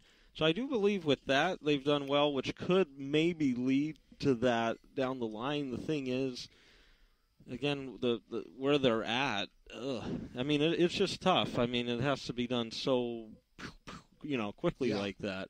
Well, all the pieces have to be working in. You've heard the adage, a chain is only as strong as its weakest link. And so, when you're not winning, you're probably not getting the attendance. You can't raise the prices, although I think the Coyotes did this year. But, that means, hey, you need the finances. Every piece is important. from winning on the ice to financial considerations. Well, it's interesting, too, when you use the phrase, you're only as strong as your weakest link. Yeah. When your weakest link is at the top of the chain. That could be a problem. That makes, basically you don't even stand a chance to win when your owner or your GM at that level is part of your weakest part of the chain. So that's something I'm looking forward to us dissecting, and it'll take us a little bit of time to put it together with all the teams we'll be throwing into the It'll be fun interviewing successful general managers throughout all sports, see their perspective on things, and talk to some owners. And there's definitely a difference. I mean, talent. It's not all. Talent is talent, and some have it and some don't have it, and some have it but they don't use it, and it's just like any athlete, right? Yeah. I mean, you use it or you don't use it or you don't have it. Well, the other thing is, are you willing to, we all know that some of the most talented people sometimes are not successful because they're not willing to in go that extra mile. Very important. To gain the knowledge or do the extra whatever it takes to, be on the top of the pile instead of the middle of the pack. Yeah. That's a really good point. And the comedian Collin Moulton, we got his last name. Oh, you got it. Yeah. So, you can have him make some jokes. House of Comedy tonight, and he'll be here in about, what time? About 15 minutes, yeah. And we'll talk to him about his performance tonight at the House of Comedy on High Street. Yeah. Now, this is looking too much into the future with it. But assuming if things on ice somehow don't get better in the next year or two, which you would assume they would with the young talent, but let's just say the air is really out of the cell. With a guy like Oliver Ekman-Larsson, when he's up for a new deal a couple of years ago, I don't know if this is where I want to be at the moment long term. I'm in the prime now. Things like that. It's looking way in the future, and we hope that's not the case. And at that time you may have to look into. He's a guy that would get a ton in return, but again, you can't really. You don't want to trade a number one defenseman. You already developed them, and if you get prospects, you got to redevelop. I mean, it goes on and on and on. That's why the rebuild should be ending now, with the sense of now you have these young assets in place. They're going to have their ups and downs, but we have it in place. But now that worry could be, if they're not developing all, Perlini, we've like, and not saying that all of them are struggling. Some are playing very well, but if with Tippett there's the issues, things like that, and it holds anyone back, now all of a sudden you get 2 years from now going, we're not where we thought we would be. Now we kind of got to do it again. But, they'll have a high first-round pick, of course, this year, and it may not be noted as the greatest draft beforehand, but because they already have a lot of young players, maybe they move the pick to get a guy, 23, 24-year-old player that already is an established player, maybe a team that, has some cap issues that might be willing to trade a good player who's on a good contract, but the sense that they have, some cap issues, they might have to, and the Coyotes maybe could use their assets wisely. And I think Chaika is a good GM and would do that. It's just Tippett. I'm glad you brought that, because Barry brought up a couple of really great points. One of them being that, and you can speak on this, with them promoting Tippett when it doesn't seem like he's like the right fit. What are they thinking? It doesn't make too much sense to me. Yeah, I had no idea why they would do that. And what they had let Don Maloney go, and Maloney I thought was just starting to return it back around, really knows this is a rebuild, but you never got that sense with Tippett. Now when Chaika takes over for Maloney, that's fine, because I do think Chaika has it nail on the head with a rebuild. But then, as you just said, but Tippett doesn't. But it's just hard. It's like, even though Chaika's the GM, is Tippett still now throwing input in these veteran players we want, And so it makes it difficult to really understand. And it's not saying this because Tippett, great guy, great coach, just it's the wrong spot right now. It's marriage needs to end, and Tippett will go on and marry someone else and do great with them, and the Coyotes will do great with whoever they take in, possibly, depending on what type of coach. But But that goes along with the philosophy, too. You know, a team, at some point you have to make up your mind, what are we doing? Are we rebuilding? Are we, going to go out and stockpile? You have to figure out your plan of attack. We're going to do it through the draft. We're going to do it. And it seems with all the wrong pieces in the wrong place and the wrong people doing the wrong jobs, all you're doing is setting yourself up for continued failure. Yeah, and they had it where this is a rebuild, this is a rebuild. We have it, and it looked going well. But right, if Tippett, and that's really what it comes down to. If they could part ways, I think it would help a lot as long as they got a proper coach for a rebuild. Mm-hmm. And then they could kind of start elevating it quickly. But this is where you build top management too. Is that psychologically it's possible? I don't know this for a fact, but generally, if you think about it, you hire a young GM like they did, 26, right? Yeah, 27 now. Yeah, not necessarily a proven track record, but good in analytics. He did that. I mean, there's proven stuff there. Yeah. But you got a great, maybe a Hall of Fame coach, and Dave Tipp has been around the block. You have other people in the organization been there. Some have not been there in hockey operations very long that have very important positions. Psychologically, how do you get rid of a Tippett? You just promoted him. I mean, do you go into a Hall of Fame coach? The guy probably knows more than everyone in the organization. But it's really interesting to me that could have an impact as well, where the sort of the chain of command. And with Tippett now being in the new position, he would have to probably, and would he, say, yeah, I better go. He'd have to fire himself. Well, can you do that? Yeah, you can do that. No, and it's one of those things, that's why it's extra confusing, their situation, because of it that. Is confusing, and I think it's the point, again, a lot of fans, everyone has different opinions on how things work.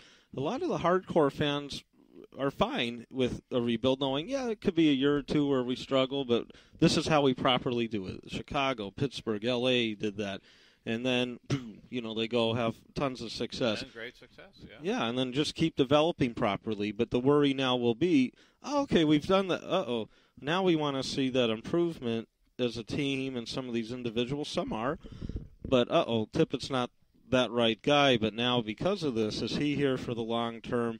But then why is Chaika here, who has the exact opposite philosophy? Because I think Chaika has done very well asset management-wise. The only thing about him I have heard is I think some other GMs are saying that maybe overvaluing some players. Now, in a negotiation, of course, you want to ask, for a lot. You don't want to just go, we'll take that. Oh, no, we could have got that.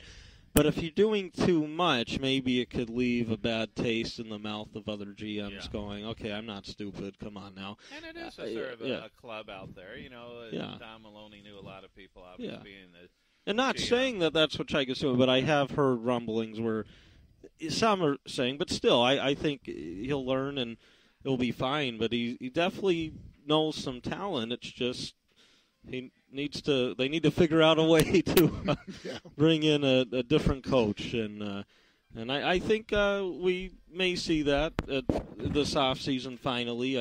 I think they'll kind of get to the point where also you listen to the fans, and you don't want to totally do something based on fans, but maybe you get to that point where you kind of realize, okay, we're in that rebuild. We haven't made those strides like we thought yet. Now there's other young guys coming up who are great in junior hockey, but is their development going to be stunted or hurt at all? And so, it's all you can really say on it. It's a very bizarre situation. So in a lot of ways, things are good with the young talent. When you have one of the best farm systems, that's great. But if you waste it, to have to go through it again, that's where you get the mediocrity are in a lot of trouble for a while. So that's sort of a thing on them. But the Coyotes, it's a very complicated situation. It is, and there'll be a resolution. We'll know. I'm sure we have to know pretty soon what's going to go on, and that's what will be happening. So. Let's see. So, very shortly we're going to have a great comedian joining us, Collin Moulton, House of Comedy tonight and tomorrow, I believe. So 2 shows tonight and 1 show tomorrow, I believe. House of Comedy is such a great place. Rick Bronson, first of all, is a phenomenal human being. I really enjoy Rick. He's a great guy. But it's such a great venue. It's really nice inside. I've been there many times. In fact, I think we're going Tuesday, right, Greg? Yeah.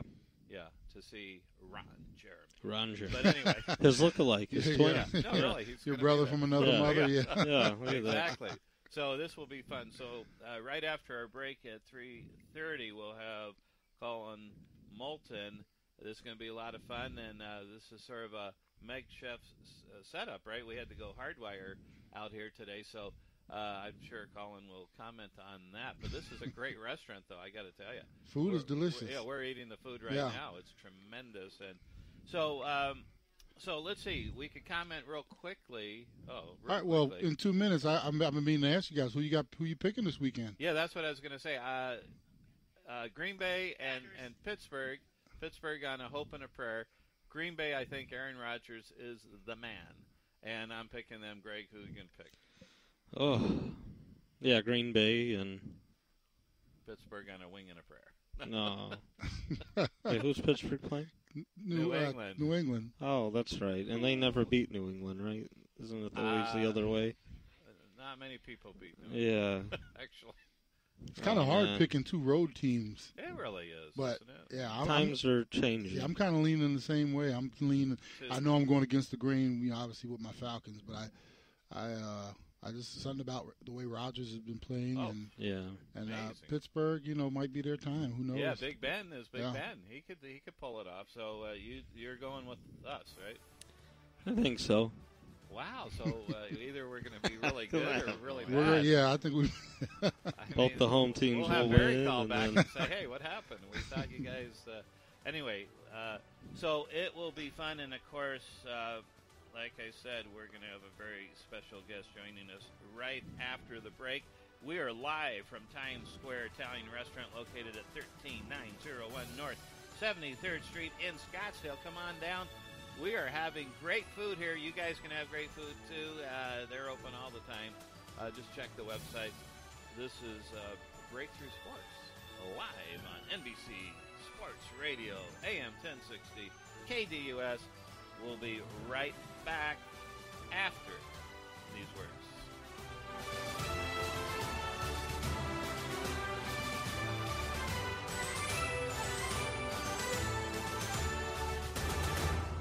Bookmark us. Go to NBCSports1060.com to get the latest on your favorite shows and teams. Don't forget to bookmark our page to your web browser, NBCSports1060.com.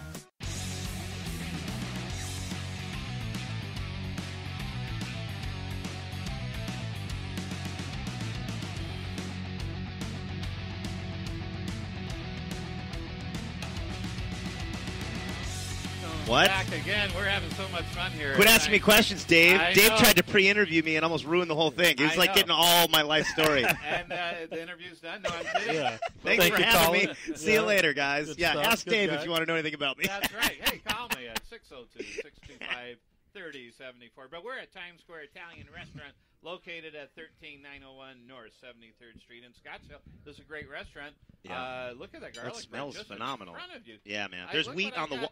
There's wheat painted into the walls, and so it's not a gluten-free restaurant in that regard. You could lean on the wall and get gluten. Oh, that's right. They probably have gluten-free dishes.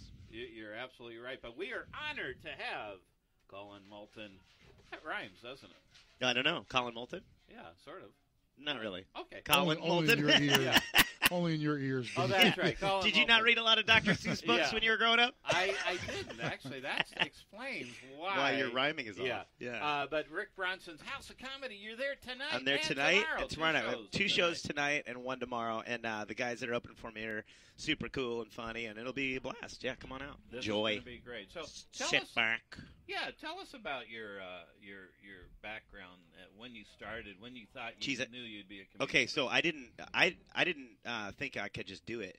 So I loved comedy, and then when I was 7, my mom took me to a Steve Martin concert. Oh, wow. And, she worked at the college, and he was playing the college. So this is in 78. I'm 46. So this is in 78.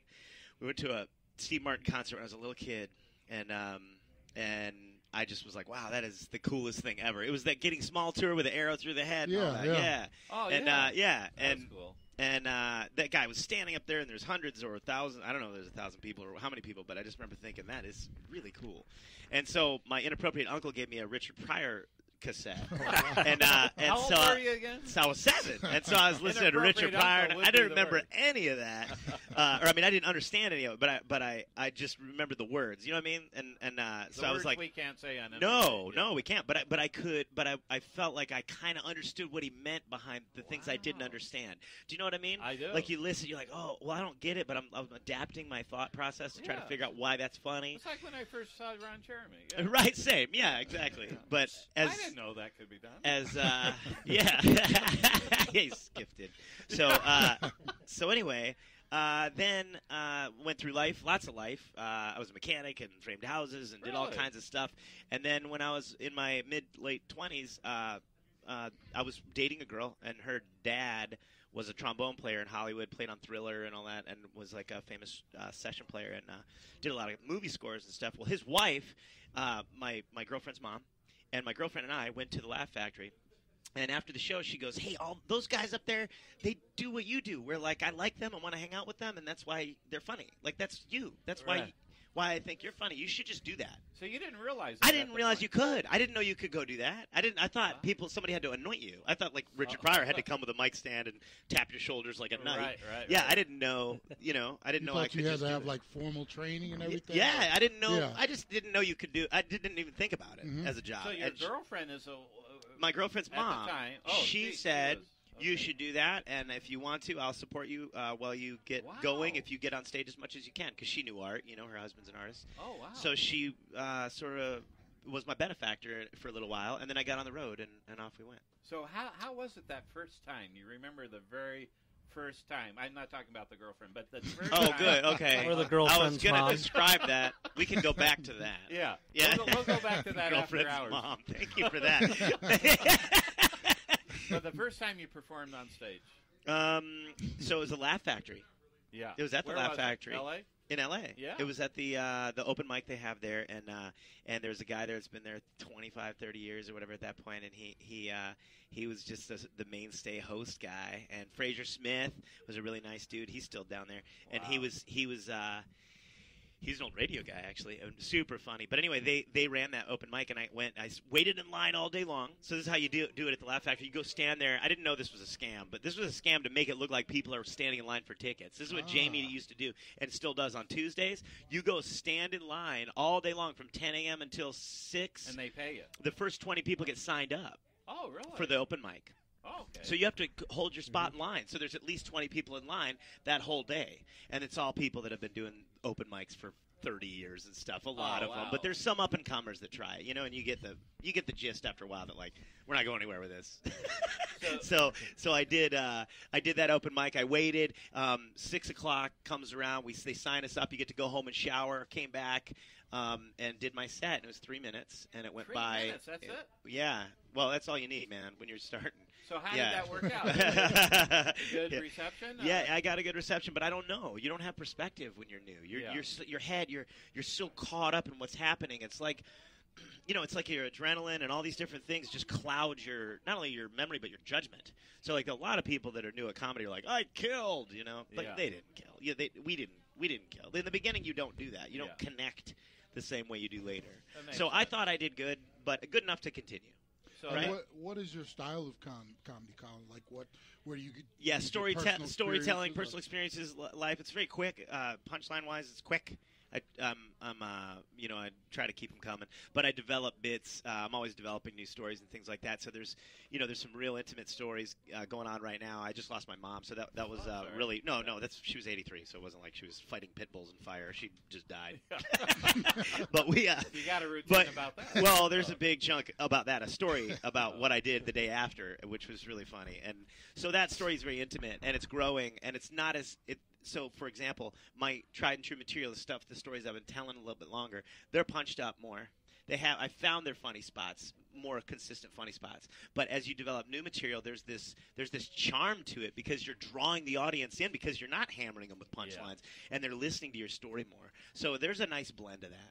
That is really, really cool. Now, So the first time, 3 minutes, and then when was that moment, that aha moment, like, hey, I can do this. I can do this for a living. I think I was so luckily so narcissistic and egotistical that I thought so. I thought I could do it right away. Oh, cool. Yeah, well, I think if it's like fighters, it's like MMA fighters. They can't think they're going to lose. No. They can't walk out there and think I can't do this. Unless your name is Ronda Rousey on the last fight. No, she didn't think she was going to lose. I think she thought she was going to win that. That was strange. Did you see that fight? Absolutely. I saw it too. I mean, she did not look even a shadow of her former self. Well, okay, so here's what happens at MMA. And I compete in submission wrestling. I'm a purple belt. Now I'm under Pedro Sauer. I was under Hoyler for a number of years, Hoyler Gracie. And I've been around these guys a lot. And what I understand to be true is that when they get out, when you watch somebody, and this is proven, when you watch somebody that's amazing, you're like, that guy's going to dominate. He always dominates. And then he's up against somebody who has a different, more dynamic style, or somehow shuts down the other fighter's natural style or approach. It makes them look like an amateur. Yeah, it makes them look like they don't know what to do. It did look like that. So the problem comes in with the fighters that have been around longer, is that they don't have as many different go-to styles that they're dynamic in. Yeah. They have one or two, maybe three, where they're really where they have a dynamic approach and can overwhelm somebody. But if those approaches don't work, then they look like they don't know what they're doing because they just look lost. So that's unfortunately, she has a very specific type of style, and that got shut down. I mean, that boxer that Amanda Nunes, she was pretty good. Has such smooth movement and style. Yeah. And if you look at Ronda, she doesn't move her head as much, and she's fighting a boxer, so she's going to get knocked out. I mean, that's just. Yeah. I think going in, everybody kind of knew that was a possibility that she would get just dominated in that regard. But had she been able to clinch or approached it a little differently and brought it to the ground, she might have had. But even then, there's a dynamic striking thing that happens on your back. It happens against the cage. It happens in all different positions now because of the way MMA has advanced. Yeah. It happens from all different angles. So a woman, a fighter like Amanda Nunes is well versed in all those striking positions. So she's not just good at boxing on her feet. Right. And she's going to be good at boxing for the ground. And she looked like she lost a lot of her confidence, obviously, because of the prior situation. But I wonder about that. Yeah. Swinging that around to you, Collin, have you ever had a situation on stage or in your career where you lost your confidence? Check out Ed, bringing it back to comedy. What's up? This guy's got radio skills. David and I are like, let's talk about specific things that don't matter to comedy. All right, so have I lost confidence on stage or had my confidence rattled? Yeah. Are there things that happen? Absolutely. It's mainly, whether or not you show it is a big deal, but it's mainly now in my response. So, like, if I feel like an overwhelming emotion, for example, lately we've had a couple of big tables of very intoxicated ladies' night parties. Oh, wow. Yeah, where it's a bunch of girls and they're too wasted, and a bunch of women. What's that? What is too wasted? Too wasted? Well, Oh, okay, right. Yeah, well, depending on what you're wanting to achieve, right? So we're just wanting to have a good show. So everybody around has to be able to hear the comedy, can't be interrupted, and like the flow of things or whatever. I don't mind talking to the crowd, and I do that. I engage them. I love them. But when you're antagonistic and you're trying to run the conversation from a seat in the audience, it becomes really disruptive. That's what happened? And it's happened twice this week. And the reason I think, is because just people are excited, they're having a good time, and they overdo it a little bit, and their friends don't know how to tell them that. Yeah. So afterward, when I was raised by an alcoholic woman, so I have like damage. So to answer your question, Ed, that triggers me so strongly that when I see that stuff and there's a woman chiming in, "What are you drinking? Why don't you sing a song?" Meanwhile people are enjoying the show, but she's just interrupting in these sort of rude but intoxicated, very necessary kind of spots where I let the laughter die down for a second, give people a breather. She'll just interrupt, right? That girl will always interrupt. That sort of hurts your show. it just gives me a choice. Yeah. What am I going to do now? Am I going to tell her? Am I going to shut her down in a negative way and make her feel bad and ruin her night, or am I going to just let her know that's not appropriate? Like people around don't like that. So how'd you do it? Both times I was a little heavy-handed initially, and then I backed off and let the audience kind of show her they didn't like that. They didn't like her doing that, and it worked both times. But the point is that like that right there is a spot for me where I can definitely make the wrong decision and just go at her full force and be like, just get out if you don't like, if you're gonna screw up everybody's night, get out of the showroom, which is like, that's no fun. No, I don't want anybody's night to get ruined. And the security, they'll come around and be like, hey, if you're gonna keep talking, we're gonna kick you out. So I don't want that to happen either. So I got to make them stop somehow without being rude. You know what I mean? Yeah. So I think, confidence only really for me is in question when I'm reacting to antagonism. Yeah. Because it's a comedy show, man. It's a happy time. We're there having a good time. I'm helping you open your mind and find these ideas that I find funny. You're coming on my ride. So we're all there to have a good time. But if somebody's antagonistic, that's like polar opposite of the mood in the room. Yeah. So my reaction's critical. I saw one of your skits. I believe it was the post office, the mail, the letter. Yeah. That was funny. Yeah, thanks, man. No, I like that. I Don't give away that's the whole objective, Dave. Yeah, it was good. It's supposed to be funny. I believe Thanks, you. Man. No, but thank you, man. It's very good. And wow, so you're gonna. So, what other things do you do? I mean, you said the submission wrestling, but you tour a lot. You used to tour. Still tour. Yeah, I still tour a ton. I mean, I do tour. I definitely tour. So when I started, though, I was in a car and I was touring 5, 6, 7, 8 weeks at a time. Oh wow. Yeah, insane. And then over time you start to get better paying gigs, and you get better at what you're doing, and then managing your time on top of that, and I don't have to like leave for more than a few days at a time now. Now here's something Greg so I have wanted a lifestyle to know. too. Greg wants to know this. He asked me. I do. Probably months ago. Okay. The girlfriend's mom. So got you started. Oh, yeah. Did you marry the girlfriend? No, I didn't actually. She was into polyamorous behavior, so she wanted to be. Okay. You're familiar with it? Okay, so she wanted to have many men in her life that she wanted to experience a lot of people, and I was cool with that. I was like, okay. She goes, but you're my, you're my love relationship, my life relationship. I was like, okay, great, because we really did connect, and we tried that for a little while, but it was overwhelming. That's rough. It was too much, man. I couldn't do it. I got some. Well, she said she wanted everyone in the room at the same time. Yeah, and I had to be there and hold the camera. Right. Yeah. Did you get a call for that? Yeah. I brought my camera. As soon as Ed showed up, I'm like, that's it. I can't do this. I can't. I can't compete at this level. Yeah. So you moved from L.A. Yeah. Now you're in Georgia. Yeah. How do you like it? I love it. We moved there for lifestyle reasons. I have a show that I do every month, once a month, on Tybee Island, Georgia. Do you know where that is? No.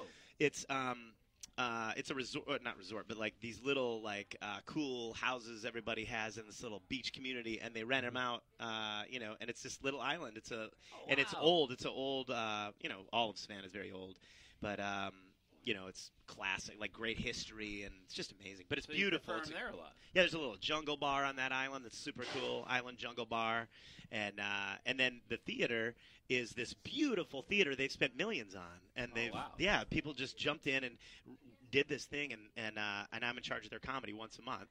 So it's called Barefoot Comedy, and I have a website, barefootcomedy.com. Oh, cool. And we do I hire in a different headliner every month.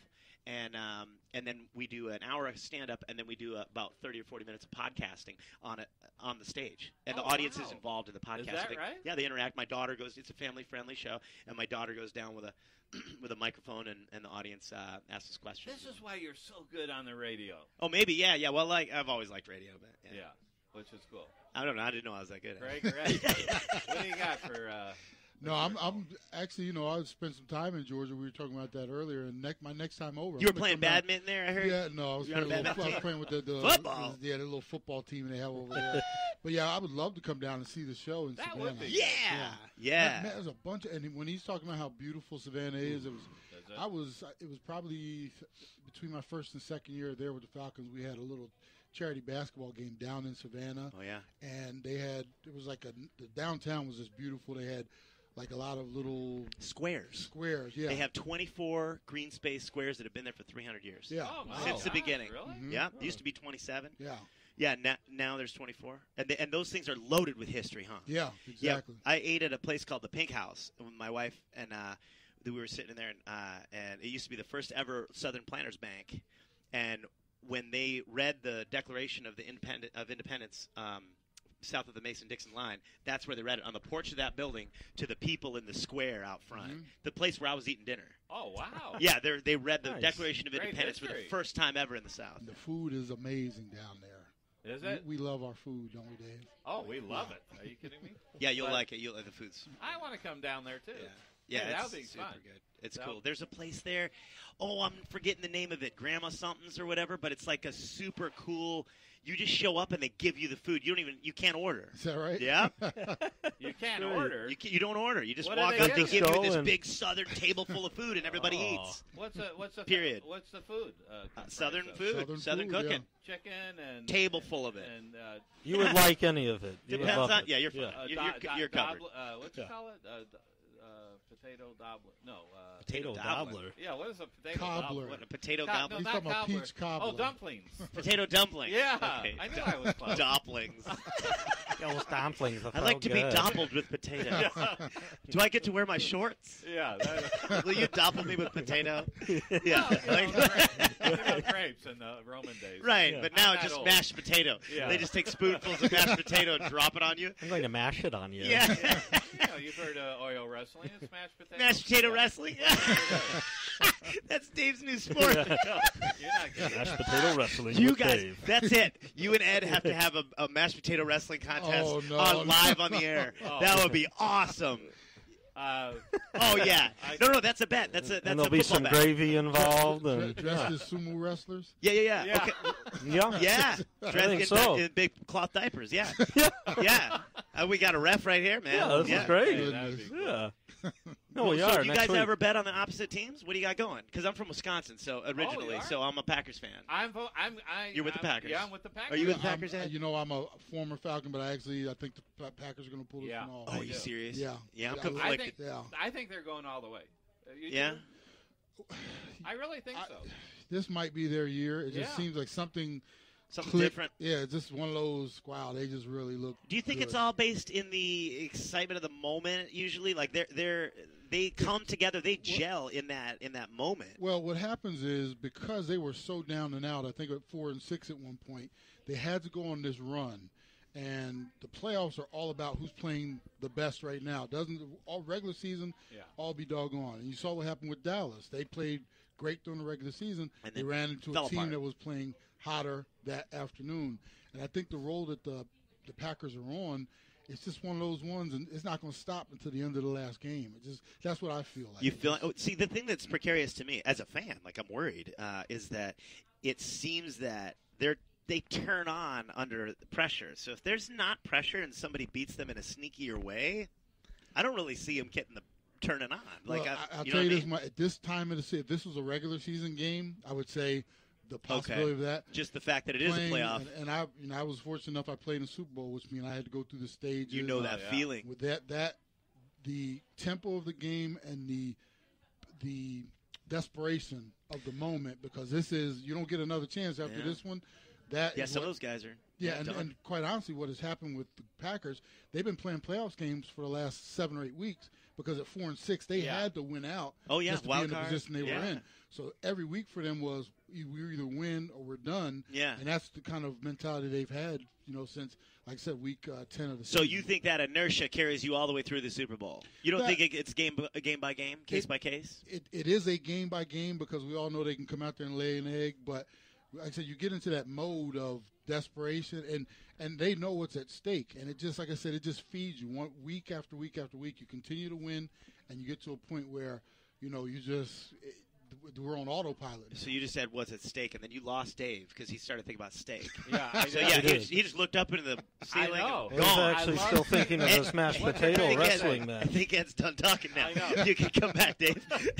No, I'm thinking about T-bone steak, although the chicken marsala behind me is outstanding. Yeah. I gotta tell you. That's got to be. That's torture, I'm man. surprised you haven't jumped on that yet. I'm not a bread eater. Oh. I'm a vegan, actually. Oh, are you? Was that crazy? No, yeah, that's you know what cool. that means? Yeah. That means All means that I veggies. don't.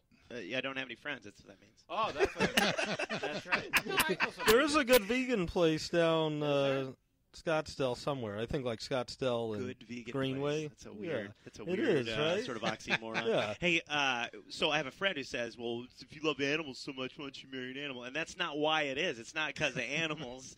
It's actually, as a matter of fact, it's because of health. Yeah. Yeah. So like from what I understand, the data's in on this, but casein proteins affect whether or not cancer turns on in the human animal and all animals. So for me, I do it for that reason. But I have, like I said, some people who believe, and it's not animals. You know what I mean? Like animals had less to fear from me when I was eating them because I only had to kill one to eat for weeks. Now we're competing for the same garden. I got to kill all those varmints. If I see a rabbit looking at my carrots, I'll punt his whole family. I don't care. I'm an anti-animal vegan at heart. I'm going to make a shirt that says anti-animal vegans for the NRA. I don't want to kill them, but somebody's got it. Let's do this, Nugent. Get outside. Clear out my garden. People got to get out there tonight to see you. You're hysterical. Oh, thank you. I'm No, not hysterical. So your first show is at 7:30, right? Yep, 7:30, and then the second one is after that. Yeah. I wanted to. Do you have a pregame warm Warm-up? up or? Man. Not really. A lot of time I've learned that over time, if I have friends in town or whatever like that, and they're like, "Let's go. You can have dinner with the group, and then we're gonna go to your show." And I'm like, I don't want to do that because they're like, "That's the comedian we're gonna see," and they're like asking you questions and want you to perform kind of, and then you get to this show and now you got two more shows. You just did one at dinner. So I kind of just sort of lay low. Okay. I take it easy. Listen to. There's enough going on. I have. In the news, and then I have, Netflix and HBO Now, and I love that stuff, man. Watching cool shows on that, and I'm catching up on things. Call my family, stuff like that. Which I just sort of lay low. And so tonight and tomorrow. What's the showtime tomorrow though? Sunday. Sunday is I don't know. No. I should have looked at this. Can you look? Let's look it up. Oh, there it is. 7 p.m. Yes, it's 7 7 p.m. I knew that. I just wanted you to see it. Yeah, I see it right here. That is so cool. 7 p.m. Sunday. Yep. That is fun. So it's, the Sunday show is cool because it's kind of like a core group of people that, like, really for the last few days, it's been raining, so it's a core group anyway because it's the people that'll come out in the rain in Phoenix, which is a very small demographic. Very small. Oh, yeah. All of Phoenix, it's like they woke up in the morning, looked out their blinds, and were like, it looks like glass. What is this? Is it sharp like glass? Oh, yeah. We have to stay in. So, hey, They're that sounded dangerous. Like, remember Paul Lynn? You almost sounded like Little Paul Lynn in there? A little bit. All right. That's I guess a long time ago. we get influenced. Not only that, when it rains out here, people think, "Oh, I want my car to slide," so they just go faster and faster. Drive well. Yeah, They don't, do they? There's all kinds of weird spin-outs. It's scary, yeah. I was talking to my Uber driver, and he was up in arms about it. Oh, yeah. I just saw a lady spin her car. And a friend of mine told me you guys have a stupid motorist law. Do you know about the stupid motorist law? That makes sense. You know what it is? It's if you drive into a gully or like a low road that's full of water and you float. Oh, okay. Yeah. The city legally has to rescue you, and you legally have to pay for every penny of it. Wow. It's called the stupid motorist law. Really? Yeah. I had no idea. Well, I know there's driverless Uber people these days. Is there really? Yeah. Is that legal? They're doing that already? Like in the Teslas? Arizona, they're testing. In Arizona, there? Oh, okay. The I knew San Tesla. Francisco I is, flipped but someone off the other day, and nothing happened. There was no one there. Nuh-uh. You're lying, I'm right? lying. Oh, okay. But it could happen. It could happen, yeah, or you're flipping off a computer. So and then a drone fires at you. It's like the that's cousin of the car. right. I know a lot of people get Darth Vader runs the cars. You're building material. I guess so. This is good. So, wow, we're almost out of time. No, Dave. I know. The show's over at 4. Can you believe it? Oh, really? Are you serious? No, but this was a lot. But we o'clock? do want to remind people tonight. 3:58. Shows. at Rick Bronson's House of Comedy. Rick Bronson's See House of Collin Comedy. Moulton. Collin Moulton. Yeah. Live. Hey, Combo Live. 7:30 and some other time. At 7 p.m. tomorrow. At 7 p.m. on Sunday, the day of the Lord. Come on in and get their Lord Comedy. Lord Comedy. The Lord of Comedy. Worship at the altar of the Lord of Comedy on Sunday at 7 p.m. Where do you go after this? After your House of Comedy. After House of Comedy, I go home for a week, and then I have on the 29th I have my theater show, and then I'll be in at a college in Tennessee on the 1st or 2nd, and then and then New Bern, North Carolina, and then I play Wichita, Kansas. Going to Wichita, Kansas if you're out there. Wichita. How do people get in touch with you? You have a website? CollinLive.com, 2 L's. Go to CollinLive.com, go to BarefootComedy.com, or go to CollinsPods.com. Well, have a blast with all that. So much, Collin Moulton. I love you, David. Whoa! I'm not sorry. Doing, He's going to join you in mashed potato. I love you, David. That was Ed. Stop it. There's my reputation. Dave, I love and you. we are at Times Square Italian Dave, Restaurant, located at 13901 North 73rd Street. This has been a great time. David. Thank you so much. You are hysterical. I can't wait to talk to you tomorrow, David. I love you. We want to get you on again. Stop it, Ed. So weird. You guys have a bromance going. Yeah. I love you, David. So we want to get. I'm going to put mashed potatoes on you. Yeah, that's right. I lost the with countdown. some gravy. 10 seconds, we're out. All right. Have a good weekend, everyone. NBC Sports Radio, AM 1060 KDUS Tempe, Phoenix, and KSLX HD2 Scottsdale, Phoenix.